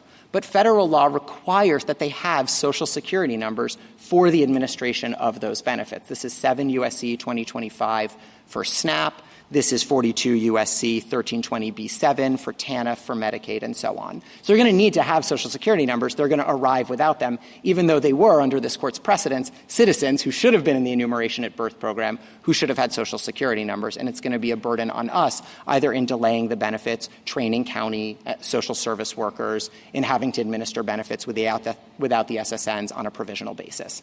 So that's the administration of the benefits. Let me give an example on participation, which we have responsibility for as well. These are babies who were told that their families were told that the babies are undocumented, they aren't citizens, they're not eligible for these federal programs when they were born. They come into our states, they think they're now ineligible. They don't realize their child is a citizen entitled to these federal benefits. And so what will happen is we bear the responsibility, putting in our own state Medicaid plans, of getting them enrolled. And that's 42 U.S.C. 1367BB. So we're responsible for putting in our plan how we're going to enroll them. We have to incur substantially more costs to get them enrolled in our programs because they think they're undocumented, they think they're ineligible because of where they were born, even though their citizenship has now turned on when they cross state lines. And then the last point is we've never in this country's history since the Civil War had your citizenship turn on when you cross state lines. So we don't have answers to these workability questions, not just because it wasn't presented in the district court, not just because it's two sentences in an emergency application, but because for over a century, executive practice has been uniformly to the contrary, building on this Court's decision in Wong Kim Ark. So we genuinely don't know how this could possibly work on the ground. And although my friend on the other side has complained that they weren't able to give guidance, the states didn't object to guidance. The states have no quarrel with internal steps. And if they want to put out guidance that says, if Wong Kim Ark gets overruled, this is what we would do, that's fine. What they can't do is require us to take any steps or issue guidance that requires everyone to start planning for something that is so patently against this Court's own settled precedent. Now, going back to the history question that Justice Thomas started with, you relied on the Bill of Peace. You relied on the tax injunction of the 19th century, and not so far in the 19th century. 1891 just about the time that the 14th Amendment was adopted, okay? At any rate, there are other cases, one of our amici points out to them, the Pierce versus Society of Sisters case, the West Virginia State Board of Education case. Those were earlier than the 1960s. In the Pierce versus Society of Sisters, the court affirmed a universal injunction that wasn't even sought by the parents, correct? That's right. And there what we said was their states were imposing criminal penalties on parents who sent their children to private school. And just 2 plaintiff schools sued against that penalty. They sought and won an injunction that categorically restrained the state from enforcing the law. That was 1925, correct? That's right. And similarly with West Virginia, saluting the flag by Jehovah's Witnesses. The injunction was universal. So in answer to Justice Gorsuch's point, we've had universal injunctions in some form, correct, since the founding. That's right. If I can make 2 points on that, Justice Sotomayor. Correct? Exactly. So I agree with your reading of the equitable history, that it goes back from the English Pill of Peace through Equity Rule 48, through the tax collection injunctions, through Equity Rule X, through the Ex parte Young period you're referring to, through AARP just a few weeks ago. So I agree with your read of the history. But I just want to make one quick point. Well, let me go ahead. Make your point, but I want to finish this thought, which is you started earlier by saying universal injunction should not be the preferred remedy, and it should be limited. You've suggested 3 ways to limit it. I agree with you, those 3, and yours clearly falls within one. That's your claim. But the point that I think my 2 other colleagues are raising is, how do we ensure district courts are following that? So if I can make a point about the history and then make a point about the guidance. On the history, I understand that the United States at the podium today tries to make the history all about what it calls indivisibility cases where there's just a unitary on-off switch, as it were, and either something happened or it didn't happen, like a redistricting plan needs to be completely redone or a power plan is on or it's off. But if I could give an example that shows it's not quite so limited and it very much requires looking more broadly at what's practically or legally workable on the ground, I would point to apportionment as an example. So say that there's an executive order that says we're just not going to count minors, people under 18, in apportionment anymore. We're only going to count people who are voting age. And the state of New York files a lawsuit, and it wins its lawsuit, and all of its 17 and under-year-olds get counted for apportionment. That isn't indivisible in any way. It's not a redistricting plan. It's not a power plant. But it is going to skew apportionment in a way that is totally unfair, practically and legally, to third parties, because now 17-year-olds are being counted in New York, but they're not being counted in Oklahoma. And you would end up messing up apportionment between states for that very reason. And that shows, as just a broader insight, that we've always looked to the harms that third parties will suffer as negative externalities of court orders. And that's our submission here, that to accept what the United States wants as against our injunction and to say that it turns on or off when you cross state lines doesn't just harm the administration of our benefits, doesn't just even harm enrollment in our benefits, also puts chaos on the ground where people's citizenship turns on and off when you cross state lines. If ICE has initiated a removal proceeding when you live in Philly and you move to Camden, I suppose the ICE removal is supposed to turn off at that point, potentially, because your citizenship status has changed. I don't know if you lose it if you move back to Philly, whether you were born in New Jersey or born in Philly, move to Camden and move back. It's a very porous part of the country. I don't know if the ICE removal turns back on when you cross state lines again. And that sort of chaos on the ground, those implementation questions we don't know, are serious third-party harms we've always taken into account. This is North Carolina versus Covington,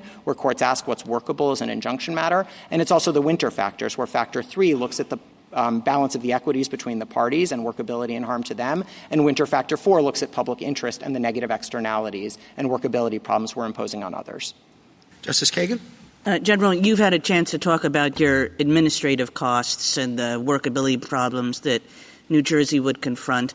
But how about this magnet problem? I mean, it strikes me as completely obvious that if you have 2 states and they have different rules for citizenship and one benefits babies and the other doesn't, that everybody moves to the state where the more favorable rule exists. But why is it that preventing that harm from happening should count as providing you with complete relief? So I think actually my point is somewhat different. I agree with you that the incentives could potentially factor into the calculus because we're ultimately experiencing some harm we might not otherwise to our benefits programs. But my point is different. Even if you just take normal migration for New Jersey, 6,000 babies born out of state, 8% or 8 million every year traveling across state lines, without worrying about the incentives, we're going to be looking at that problem for how we administer benefits programs. I got that. Are you saying we shouldn't consider?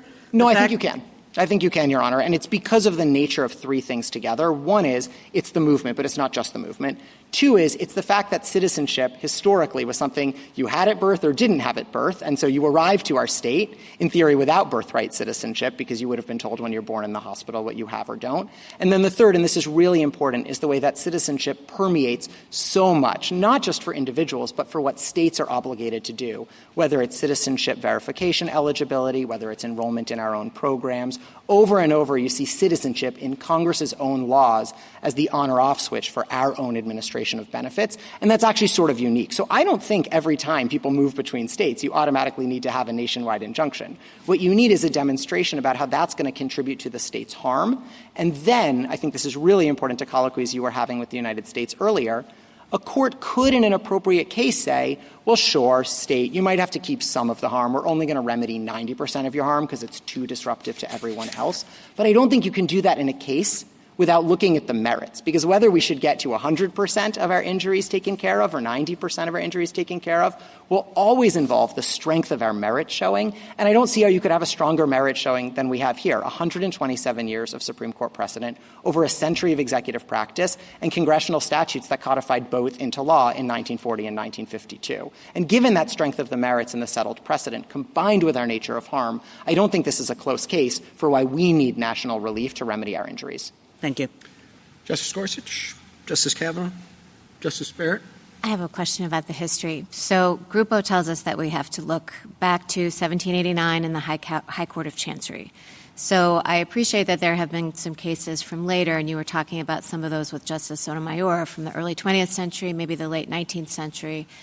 Can you say, and let's say that I think the Bill of Peace is more like a representational suit that is a forerunner to the class action. What do you think is your very best example of something that would look at the period that Grupo tells us is relevant, that would support something that looks like universal relief? So I do think from 1789, from English equity, I do think the best example is the Bill of Peace, and so I understand if we see it differently, it's a fair point. I will just say quickly on Grupo Mexicano, its own tradition, and this is sort of the analogical reasoning you talked about in Rahimi, it looks at that period, but in other times we've also looked at American tradition to see analogically how we've liquidated that tradition or not. And in American equitable tradition, this is Equity Rule 48, which specifically said non-parties are not bound by certain relief, and even as they may benefit from it. And I take that to be the principal reason my friend on the other side thinks that bills of peace look much more like class actions than they ultimately look like universal injunctions. And Equity Rule 48 was to the contrary. Tax collection injunctions in American history were to the contrary. So I just have a hard time with that reading, even though I agree with you that you would be starting in the founding trying to do analogical reasoning based on what Grupo Mexicano says, but using American equity to answer some of the unresolved ambiguities. I completely agree with you. Need some analogical reasoning, and I don't think that Grupo completely rules that out. And I think even if you talked about the distinction between a Bill of Peace and a class action, you would be looking at some of that doesn't have to be called the same thing. I think the problem is when we have such a party-centric history, if it has to be reasoning that fits within the confines, then I think we have a little bit of trouble. Let me just ask you one question about relief. So let's say that I think that the states do need something broader in order to have complete relief, even if the universal injunction is too broad and inconsistent with Grupo. That isn't how the court below approached the question, because that isn't what the court below thought it had to do, because the court below thought it could just enter a universal injunction. So how would I go about crafting some sort of holding or decretal language that would take care of you and the fact that you need maybe broader complete relief than maybe an individual plaintiff would, right? because the district court didn't go through that analysis, the analysis that you're telling us today. So tell me practically what that would look like. So I think the district court in the Massachusetts case did actually do a very good job of this. It specifically said, I'm saying New Jersey as a stand-in, 23 attorneys general. Yeah. The states need this relief. And he didn't grant universal relief to the individual plaintiffs in that case. So he did actually craft different relief for different parties. And he said this is necessary for us. Part of why we're talking about alternatives in a different way at the podium today is because these alternatives were not presented to the district court. So the district court just had before him the idea that maybe we have to eat some harms or maybe we get universal relief. And of course we need universal relief given the strength of the merits showing as between those choices. I think what you could say is here there were two sentences in an emergency application that raise new alternative ways to remedy the harms. Those sorts of things need to be raised to the district court, and when they are raised to district courts in appropriate cases, when states file suit, courts should ask first, are those alternatives going to be practically or legally workable for the plaintiffs and for third parties? I agree to Justice Gorsuch's point. If the federal government wants to take on its own burdens, it can do so, but it can't just say that for third parties. But you're talking about what would happen in the future. I'm talking about what would happen to you now. Oh, so I think if the United States seriously wanted to press these alternatives with facts about how they would work and put that before the district court, parties can always put new alternatives and a motion to dissolve an injunction before the district court. That's something that has happened regularly when there's changed circumstances or new alternatives. They're welcome to do that in this case or in any other, but then they're going to have to put forward actual facts about how it's practically or legally workable. I will say on its face, these two sentences don't look practically or legally workable for the reasons I raised, but they'd have to make that showing in the district court in the first instance. Thank you. Justice Jackson? So I guess I'm kind of hung up on the posture in which we find ourselves looking at these issues. Justice Alito, I think, focused on this a little bit, when he says that the district court makes this initial determination. It turns out to be wrong. The remedy, I thought, was to appeal. And I guess for me, the question is whether and under what circumstances the government keeps on doing the thing that the court has found unlawful while the litigation is proceeding to determine whether or not the government's activity violates the law. We're sort of in an interim posture. Many of your arguments, and I appreciate them, are kind of couched in, the state is going to need complete relief for their injury, and that's true definitely as a final matter. But here we are at the beginning of this litigation. No one has determined whether or not the government's conduct is actually unlawful. We have a district court, several district courts, and now courts of appeals that say it is, and so as an interim matter, we are saying the government has to stop doing it while we litigate the issue of the unlawfulness. To me, that kind of puts the whole thing in a different frame. It's sort of like, why isn't the question in this posture, in this circumstance, can the government or has the government shown that it is going to suffer some sort of harm from being made to completely stop this activity while we're litigating the lawfulness of the conduct? I don't understand. And then you say, yes, we're going to suffer harm. This is the balance of the equities that, part of the PI and the stay showing. But I just don't understand why that's not the focus here. And I don't know what I apologize because I didn't get a chance to ask Mr. Sauer this, and maybe he can address this on his rebuttal. But, what problem is the government facing as a harm matter from being completely told it has to stop doing this while we, the court system, determine whether or not its conduct is lawful? So we included this in our application. We do think this case is quite unique in that I do think it's hard for the government to show in this particular case that it needs to be able to act contrary to this court's settled precedent. That's obviously come up in a couple of questions today. It's something, if I realize the elephant in the room, I've often been asked to assume that the merits are put to the side, and I'm fine assuming that for those questions. But to your point, you're not wrong. It is quite striking, obviously, that it's not just that district courts are saying this looks like it might be unlawful. They're saying Wong Kim Ark settled this exact issue 127 years ago. This court has reaffirmed it since. Over a century of executive practice is built on that, and Congress has codified that directly into law. So I do think it's a particularly unusual case for the government to be saying that it has been quite so harmed and needs this kind of relief. But at the end of the day, I'm happy to join issue on when relief may or may not be appropriate, and I just think we're clearly on the positive side. But you're saying that at least in some circumstances, from your perspective, in order to even decide whether or not you are entitled to an interim complete injunction, the court's now going to have to peek at the merits while the merits are being litigated. I think the court always has to peek at the merits in deciding whether the party itself should be getting relief from its harms, including complete relief, as even the United States accepts. So those are all four of the winter factors. You have to figure out what the irreparable harm is that you're trying to deal with. You have to figure out if we have a sufficient merits showing in order to eliminate that irreparable harm. And depending on the strength of the merits showing, you're also looking at winter's factors 3 and 4. So this court has given 4 winter factors that I think are quite useful in most cases. I took my friends on the other side to be saying, well, beyond the winter factors, there's this bright line rule from Article 3 or the history of equity that just says it can never get to this point. I obviously disagree a bit with them on the reading of that history, but I just think it has no bearing on the case that the states bring to this court here. Thank you. Thank you, counsel. Ms. Corcoran? Mr. Chief Justice, and may it please the court. The executive order's stripping of citizenship from U.S.-born children is contrary not only to the 14th Amendment's plain text, but also our common law history, this court's precedent, a federal statute, and over a century of executive branch practice. Every court to have considered the issue agrees that the order is blatantly unlawful, a determination the stay application does not challenge. The government instead argues that Article 3 and equitable tradition categorically prohibit providing non-party relief from the order's enforcement, regardless of the order's illegality or the irreparable harm it inflicts. The government is wrong. It is well settled that preliminary injunctions may benefit non-parties when necessary to provide complete relief to the plaintiffs or when warranted by extraordinary circumstances, both of which are true here.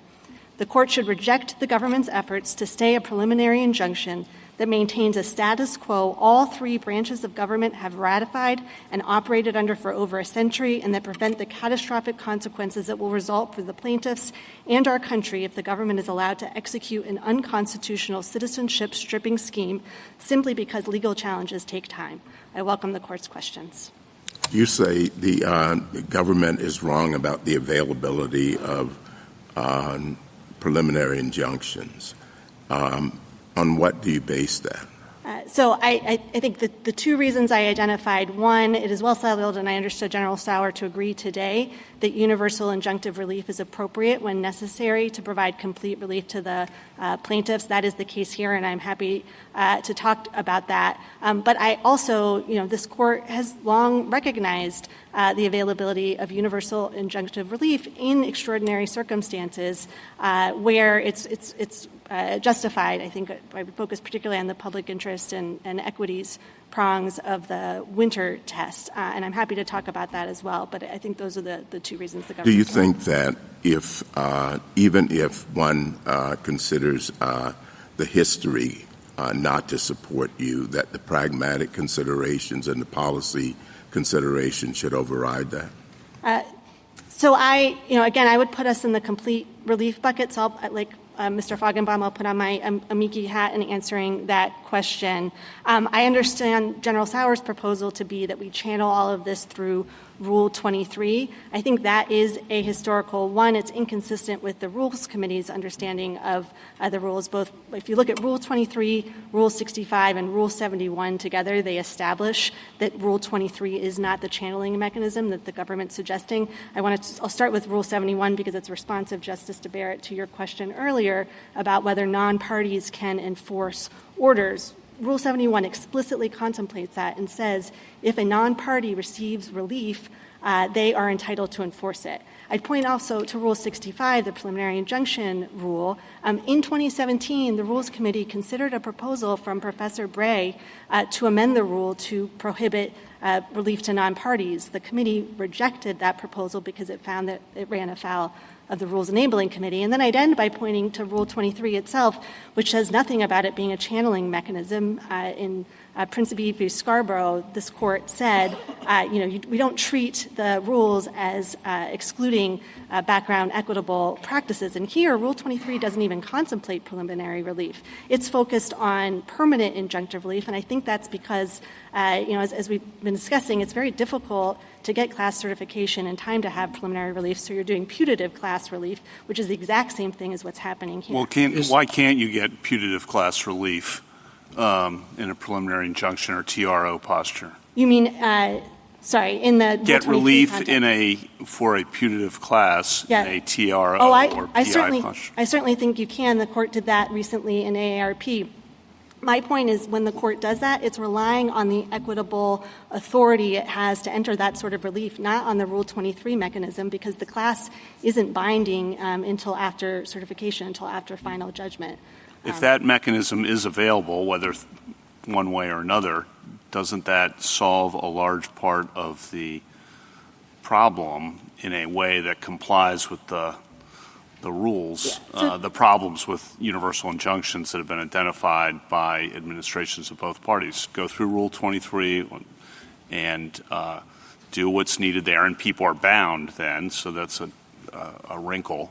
But why doesn't that just solve the problem? Right. So they're not going to be bound until after you get past class certification. So we're talking I understand that. And for that reason, I would go to Justice Alito's point earlier that all you're doing is taking the non-party injunctions that are happening now outside of Rule 23 and shoving them into Rule 23. It doesn't address the forum selection concerns. It doesn't address the concerns about the emergency docket. It complies with the rules. I mean, that the law, we care about technicalities, and this may all be a technicality, but it seems to me the technicality of Rule 23 and the history of that provides, 23b2 provides a mechanism to do what's needed here in terms of getting relief to people. And if you have PIs available for putative classes, that seems to solve the issue for preliminary relief and the timing issue as well. So B2 provides for permanent injunctive relief. It does not provide for preliminary injunctive relief. Again, Rule 23 does not purport to be the exclusive channeling mechanism. And as I said, the Rules Committee doesn't think it did. So it would be this court kind of projecting its own policy decision to treat Rule 23 that way. And I would come back again to Justice Alito's concerns. That is not actually addressing the court's emergency docket. It's just now we're slapping a label of class certification on it. So I would and I'll make a second point on that and then say what I think the better way of approaching the problem is, which is I think that General Sauer and I are in agreement that the Venn diagram of cases that are appropriate for class certification and where injunctive relief I think would be appropriate is not coterminous.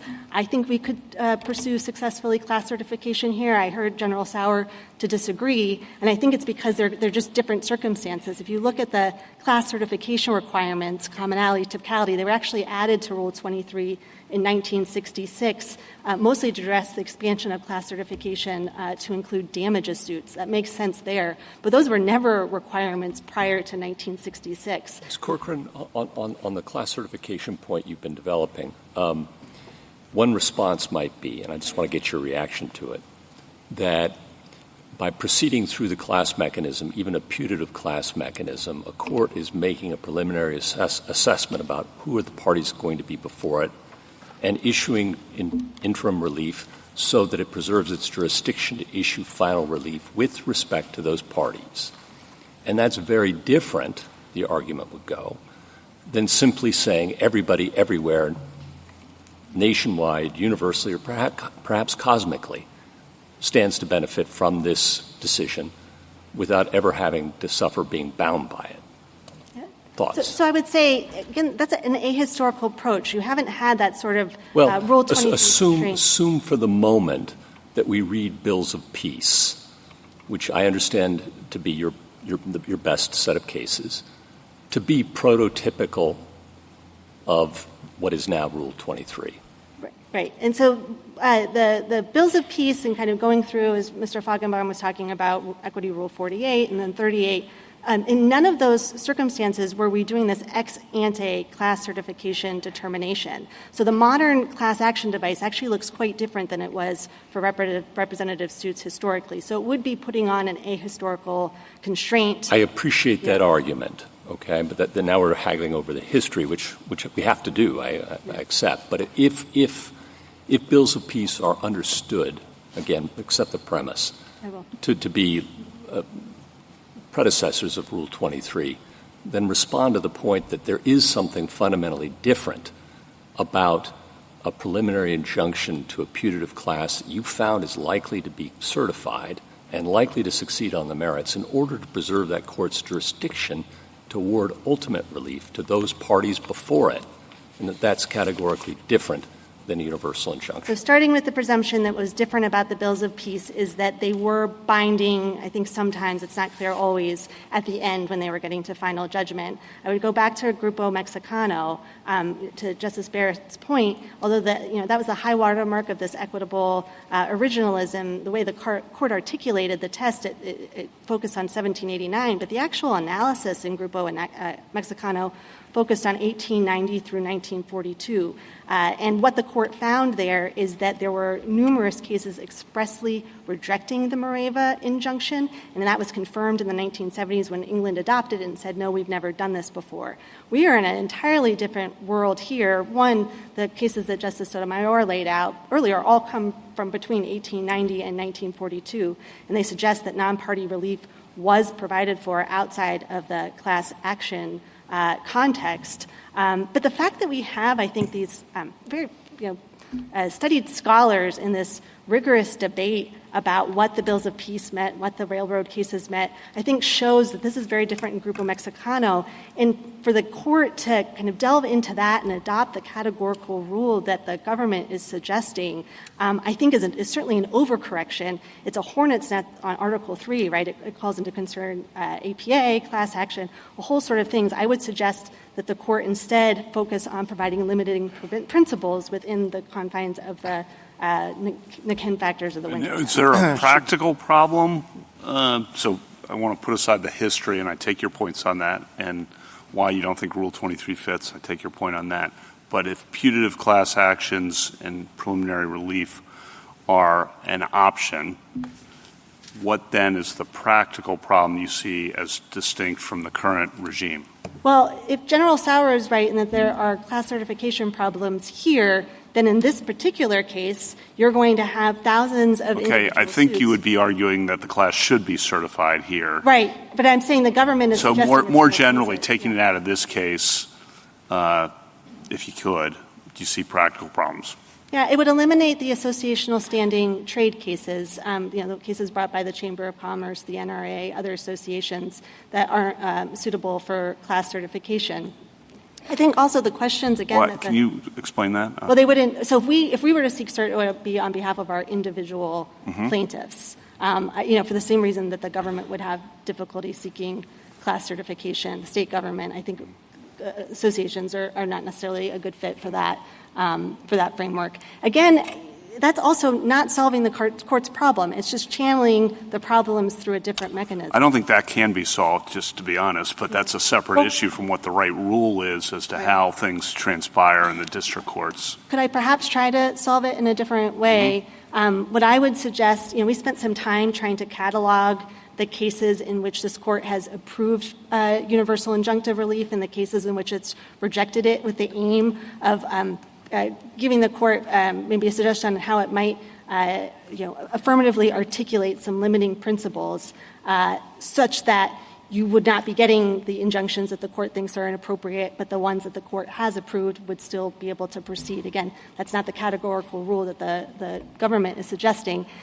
I think roughly what the court has been doing is saying that universal injunctions are appropriate only in facial challenges involving fundamental constitutional rights where there are real concerns about whether just the legal and practical availability of relief to similarly situated parties who are also going to experience irreparable harm. I think that maybe explains AARP. Most recently, IRAP would fall into that category. Chrysophus, the New York eviction case, would fall in that category. On the other side of the ledger, the court seems to disapprove quite a bit of nationwide injunctions involving discretionary benefits. So that's some of the recent ones that you have undone or stayed. So I think what the court could do is kind of identifying limiting principles that would provide guidance to the lower courts on when it's appropriate to issue these injunctions. The natural home for that is the public interest prong of the Winter test, right? If you're going to issue an injunction that's going to have an impact on other people's, you need to be doing a really muscular public interest assessment before doing that. So that's what I would urge the court. Ms. Corcoran, are you pushing back on the class certification idea because you're worried that there are cases where there will be no certification, but in which broad relief is in fact appropriate, so yes. that the two categories don't line up? And if that's why you're pushing back, why are you worried about that? What are the cases you're worried won't line up properly in that way? The government has suggested it's going to argue that here. Again, I think the commonality, so thinking about questions like common injury make a lot of sense when you're talking about class-wide damages, less so when you're talking about a facial challenge to a constitutional violation. So I think it's a bit of a mismatch. And again, it's not what Rule 23 was ever intended to do. And it doesn't solve any of the court's policy problems. So I think it's a lose-lose-lose proposal that the government is offering. I'm a little concerned that I have focused a lot on my amici hat and haven't actually explained to the court why the injunction is necessary for complete relief here. But I don't want to pivot too quickly, but I want to make sure I address our primary argument as well. Tell us why it's necessary for complete relief. Thank you. For two reasons. The first is that a plaintiff-specific injunction would not be administratively workable. I'll explain that in a second, but I want to note the second one is that even if it were workable, it would require the association members to identify and disclose to the government an association that puts them at great risk of adverse consequences, detention or deportation, even if they're here lawfully. And so it's not complete relief to require the plaintiffs to make dangerous disclosures in order to claim the constitutional right. And then maybe I'll pivot back to the workability unless there are questions about that. Yeah. Sorry. Very briefly, and then we'll move on to the next stage of our questioning. So the government's workability argument with respect to the individual plaintiffs, the private plaintiffs, is wholly tethered to its argument that the injunction should be limited to the 16 named plaintiffs. It has offered no argument for how it would administer, how state and local agencies could administer an injunction that was narrowed to the ASAP and CASA members. So I think that's probably the end of the road. Mr. Feigenbaum made the point that they can always go back to the district court and ask for the injunction to be dissolved if they present some sort of workable proposal. They haven't, and I don't think they can. I don't want to talk for too long, but if anyone is interested, I'm happy to answer questions about why I think it's I'm unworkable. sure someone will be. Yeah. Thank you, though, Counsel. Justice Thomas? Justice Alito? Should we decide or make up our minds on the underlying birthright citizenship question without briefing and argument and deliberation? I think that we would be very eager to do supplemental briefing on that. General Sauer noted that none of the parties had asked for cert before judgment. We couldn't because we keep winning. I will ask right now for cert before judgment. What's the answer to my question? Yes, I think you can grant cert for judgment. That wasn't my question. Yeah, but I will say, I think... All right, that's all right. You don't want to answer it. No, I will. I have if I could give an answer, which is that I think it's very difficult, if or not impossible, for the court to do a meaningful in-Ken analysis without taking into account the fact that the government is asking the court to allow it to ignore this court's precedent, to ignore a duly enacted statute, and to upend 100 years of executive branch practice. So I think, although the government has attempted to separate them, that really the merits are embedded in the in-Ken factors. Justice Sotomayor? I find it hard to understand how a district court, in looking at a preliminary injunction under the Winter factors, where we said that the likelihood of success on the merits is the keystone, how we could separate that out and say the keystone of whether you're entitled to universal injunction is the only merits question because the other factors are not eliminated by Winter you have to balance the equities, and you can't balance the equities without the merits, correct? I think that's right. I think also, irreparable harm is going to be very difficult for the government to prove if it's not contesting or at least not defending the constitutionality of the order, because the government has no interest in enforcing an unconstitutional order. I'd also note there's a quote from Professor Bray in Justice Gorsuch's Texas Concurrence, and it's, "In equity, it all connects. The broader and deeper the relief the plaintiff seeks, the stronger the plaintiff's story has to be." So I think there really is kind of an equitable consideration here of the merits as well that just can't be extracted from the... Now, the state has explained why it can't pursue class actions. So it admits it's limited to whether it's entitled to complete relief. But how about your organization? You sort of answered it, but I wanted to pin you down on that. Do you believe that associational organizations can seek class action? I believe our individual plaintiffs certainly can. Yes, there's no question. Yeah, I am nervous about the government's suggestion that it's going to oppose our class certification motion if we were to file one. I mean, class certification can be very discovery intensive. It could be the sort of thing that really delays our plaintiffs from getting the relief that they seek. Thank you.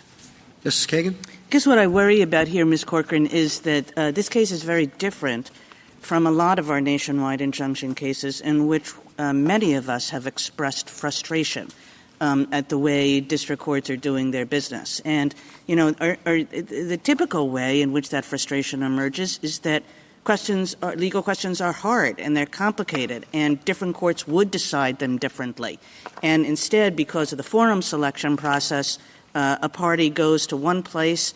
In the first Trump administration, it was all done in San Francisco. And then in the next administration, it was all done in Texas. Right. And there is a big problem that is created by that mechanism. And that leads to the questions to you and to General Feigenbaum, which is your third buckets, which are, if it's super important, or if it's quintessentially national, or whatever the way, is not going to solve our problem for that set of cases, which is not this case. This case, what's problematic about it is that the courts keep deciding the same way, and nobody really thinks that the lower courts are going to do anything different. Right. And for that reason, it does present the catch-me-if-you-can problem that Justice Jackson said, and the problem of how are we ever going to get a case here. But our general case is not like that, and I just want you to sort of comment on that. Yeah, I'd say first that the government's proposal of channeling through Rule 23 does nothing to solve anything you just described. I think the limiting principles that I was proposing, which again was just me trying to reflect back to the court, kind of the through lines that it's been identifying, are sufficiently concrete that if this court were to articulate them, it would cut back on the number of universal injunctions. Is it a facial challenge? Does it involve a fundamental constitutional right? Right. Those are concrete questions. And then I would point to Justice Kavanaugh's Poe concurrence. I think vertical stare decisis is going to be important here. When courts enter these sorts of injunctions, they are immediately appealable to the courts of appeals. So if there are any district courts that are kind of getting over their skis on these, it's correctable by the courts of appeals. Justice Gorsuch, Justice Kavanaugh? Some of your concerns about this court being involved, because I'm not sure I really understand that. When a president or an administration enacts some major new rule, the question ultimately, and it's legally challenged, ultimately it'll be a year or two from now, it'll get here and we'll make a final judgment. But the interim status of that rule, as this case illustrates, and many others, vaccine mandate, eviction moratorium, go down the list, they're really important whether they're in effect for that year or two. And I guess I don't know why you should be concerned or we should be concerned about this court playing a role in this. Oh, I don't have concerns about that. I was responding to General Sauer's point that this has become pathological in the number of universal injunctions that are making its way onto the court's emergency docket. Just because there are more significant executive actions over the last three decades. I certainly agree with that. And that are at the Loper Bright and our West Virginia versus EPA are arguably some part of that story as well. I agree completely. And to answer the question you asked General Sauer earlier about why have we seen this proliferation of these universal injunctions, I think it's directly, I would say first that the government, I think, pretty dramatically overstates them. It's double counting TROs and PIs in the same case. But if you look at the number of executive actions in the first 6 weeks of this administration, it's more than any other president issued in a year dating back to 1951 during the Korean War. But I don't want to I mean, it's, it's going back. It's bipartisan phenomenon, completely bipartisan and completely, in my view, well-intentioned because presidents want to get things done. Right. And I get that. I agree with that. I think it's directly correlated to the number of unilateral executive actions we've seen over the last few years. Administrations. Justice Barrett? It's quick, and I just have one question. You said that you're in bucket one, so you felt like you were playing kind of the amici role. I understand why you might think you're in bucket one for the associational point. Do you think you're in bucket one for individual plaintiffs? So I don't know that I would extract them because the universal... Well, named plaintiff. Like, let's imagine you had individual plaintiffs that are named members of the association. So I guess what I'm saying is let's take the association outside of it and let's just say that we're talking about individual plaintiffs. So would you put that in bucket one? So there I would go to the second injury I had identified earlier, which is if you're asking, our individual plaintiffs have pseudonyms right now, that would be contemplating a scenario where they would have to identify themselves to the federal government and say, I am an ace, or I'm the plaintiff in this case, at which point they are immediately vulnerable to deportation, even again if they're here lawfully. We've seen the government removing visa holders and asylum seekers. Justice Jackson? So I think I understand your arguments. There's just one little piece of it that is confusing to me, and I hope you can clarify. So if we view the relief in this case and others like it to be a judgment ordering the defendant not to do something that the court has found to be likely, because we're in the interim stage, unlawful, are non-parties in that situation actually getting relief, or are they just incidental beneficiaries of an order requiring the government not to do this harmful thing? I thought it was the latter. Yeah. And that just, the government is told by the court, don't do X. And, of course, anybody who would have been harmed by the government doing X is benefited by that. But they're not really, I thought, getting relief. But here's where I get confused, because I thought they're not getting relief because they can't come into court independently and seek a contempt ruling if the government continues to do the thing. They weren't parties. They don't have the judgment. That's what differentiates them from, say, the class action people or the plaintiff people.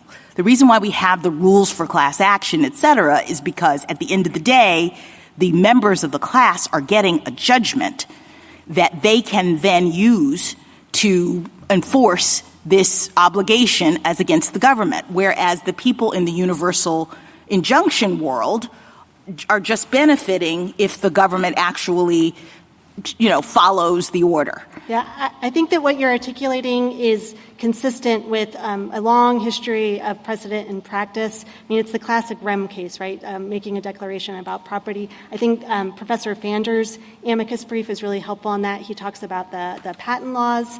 And I think you can see that same instinct in the court's cases that Justice Sotomayor was talking about earlier, right, the railroad rates, Barnett, Pierce v. Society of Sisters. And I guess my point is that's why we don't need Rule 23, because we're actually doing conceptually a different thing. We're not trying to give all these people, everyone in the world, some sort of enforceable right as against the government. We are simply just doing what courts do, I thought, which is telling the defendant over whom they have personal jurisdiction that they have to stop doing something unlawful. And, of course, that benefits people. But the thing that confuses me about your argument is that you alluded at the beginning to Rule 71 and suggested that the non-parties could somehow enforce this universal injunction. I didn't understand. I think Rule 71 contemplates that. It would be very onerous. I mean, I think when General Sauer, he was kind of contemplating the idea that, tens of thousands of people were going to have to come to court individually. Right, but I think if you're right about that, it undermines the point that I'm making, because it puts people in the same place as the class action folks and the parties in a way that I think raises legitimate concerns that some of my colleagues have put forward with respect to universal injunctions. So the thing that distinguishes them is that universal injunctions are not benefiting or giving relief to non-parties in any meaningful sense, is my theory. I think both have always been true, and maybe they're in tension with each other, but Rule 71's originated in Equity Rule X, which was enacted was put in place in 1842, which had this same idea of, quite apart from representative suits, non-parties enforcing orders that provided them with relief. Although maybe this, as I'm talking, I think maybe I'm talking about under Rule 71, orders that provide relief. But let me just You're talking about this. injunctions. Yes, right. what I'm asking you Those are is, different things. in this very case, if we have a series of of plaintiffs, of actually named people, and they get an injunction, as the government says, against if they get a universal injunction, of what they call a universal injunction, the government cannot enforce this executive order.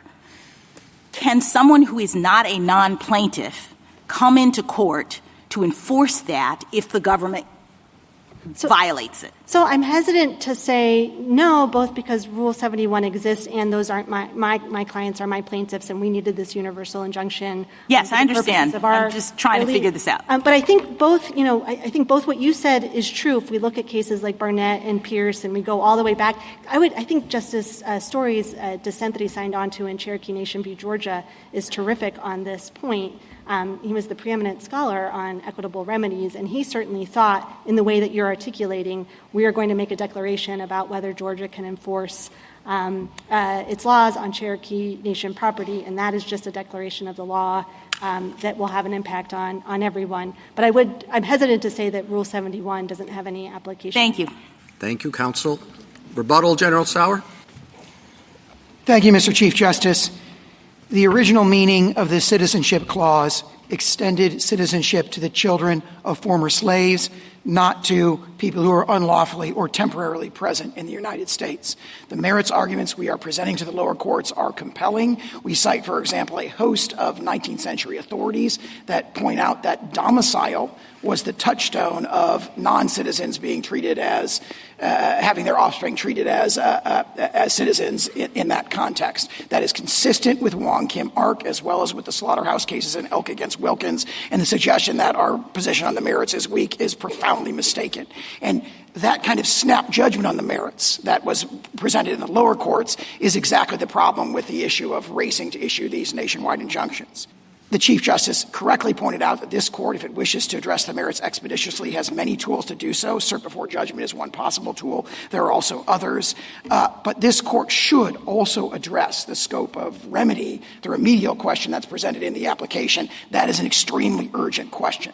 And one of the reasons it's an extremely urgent question is the limiting principles that my friends on the other side have been offering have all proven to be completely ineffective to slowing the essentially flood or cascade of universal injunctions that we see in these cases. The states here have a unique issue that hasn't come up yet, but for the reasons we state in our application, they lack third-party standing very clearly under cases like Murphy and Hayland and Katzenbach and Kowalski. So no injunctive relief should run to the states in this particular case anyway. And most fundamentally, the vision of the district courts that's reflected in the issuance of these nationwide injunctions is a vision of them as a roving commission to correct every legal wrong that they can consider and to exercise general legal oversight over the executive branch, which is what this court rejected in TransUnion. And for those reasons, we ask the court to grant the applications. Thank you, counsel. The case is submitted. That concludes the audio recording of the court proceedings. In Trump v. CASA, Inc., decided on June 27, 2025, the Supreme Court granted the government's application for a partial stay of injunctions on Executive Order No. 14160, limiting them to plaintiffs with standing.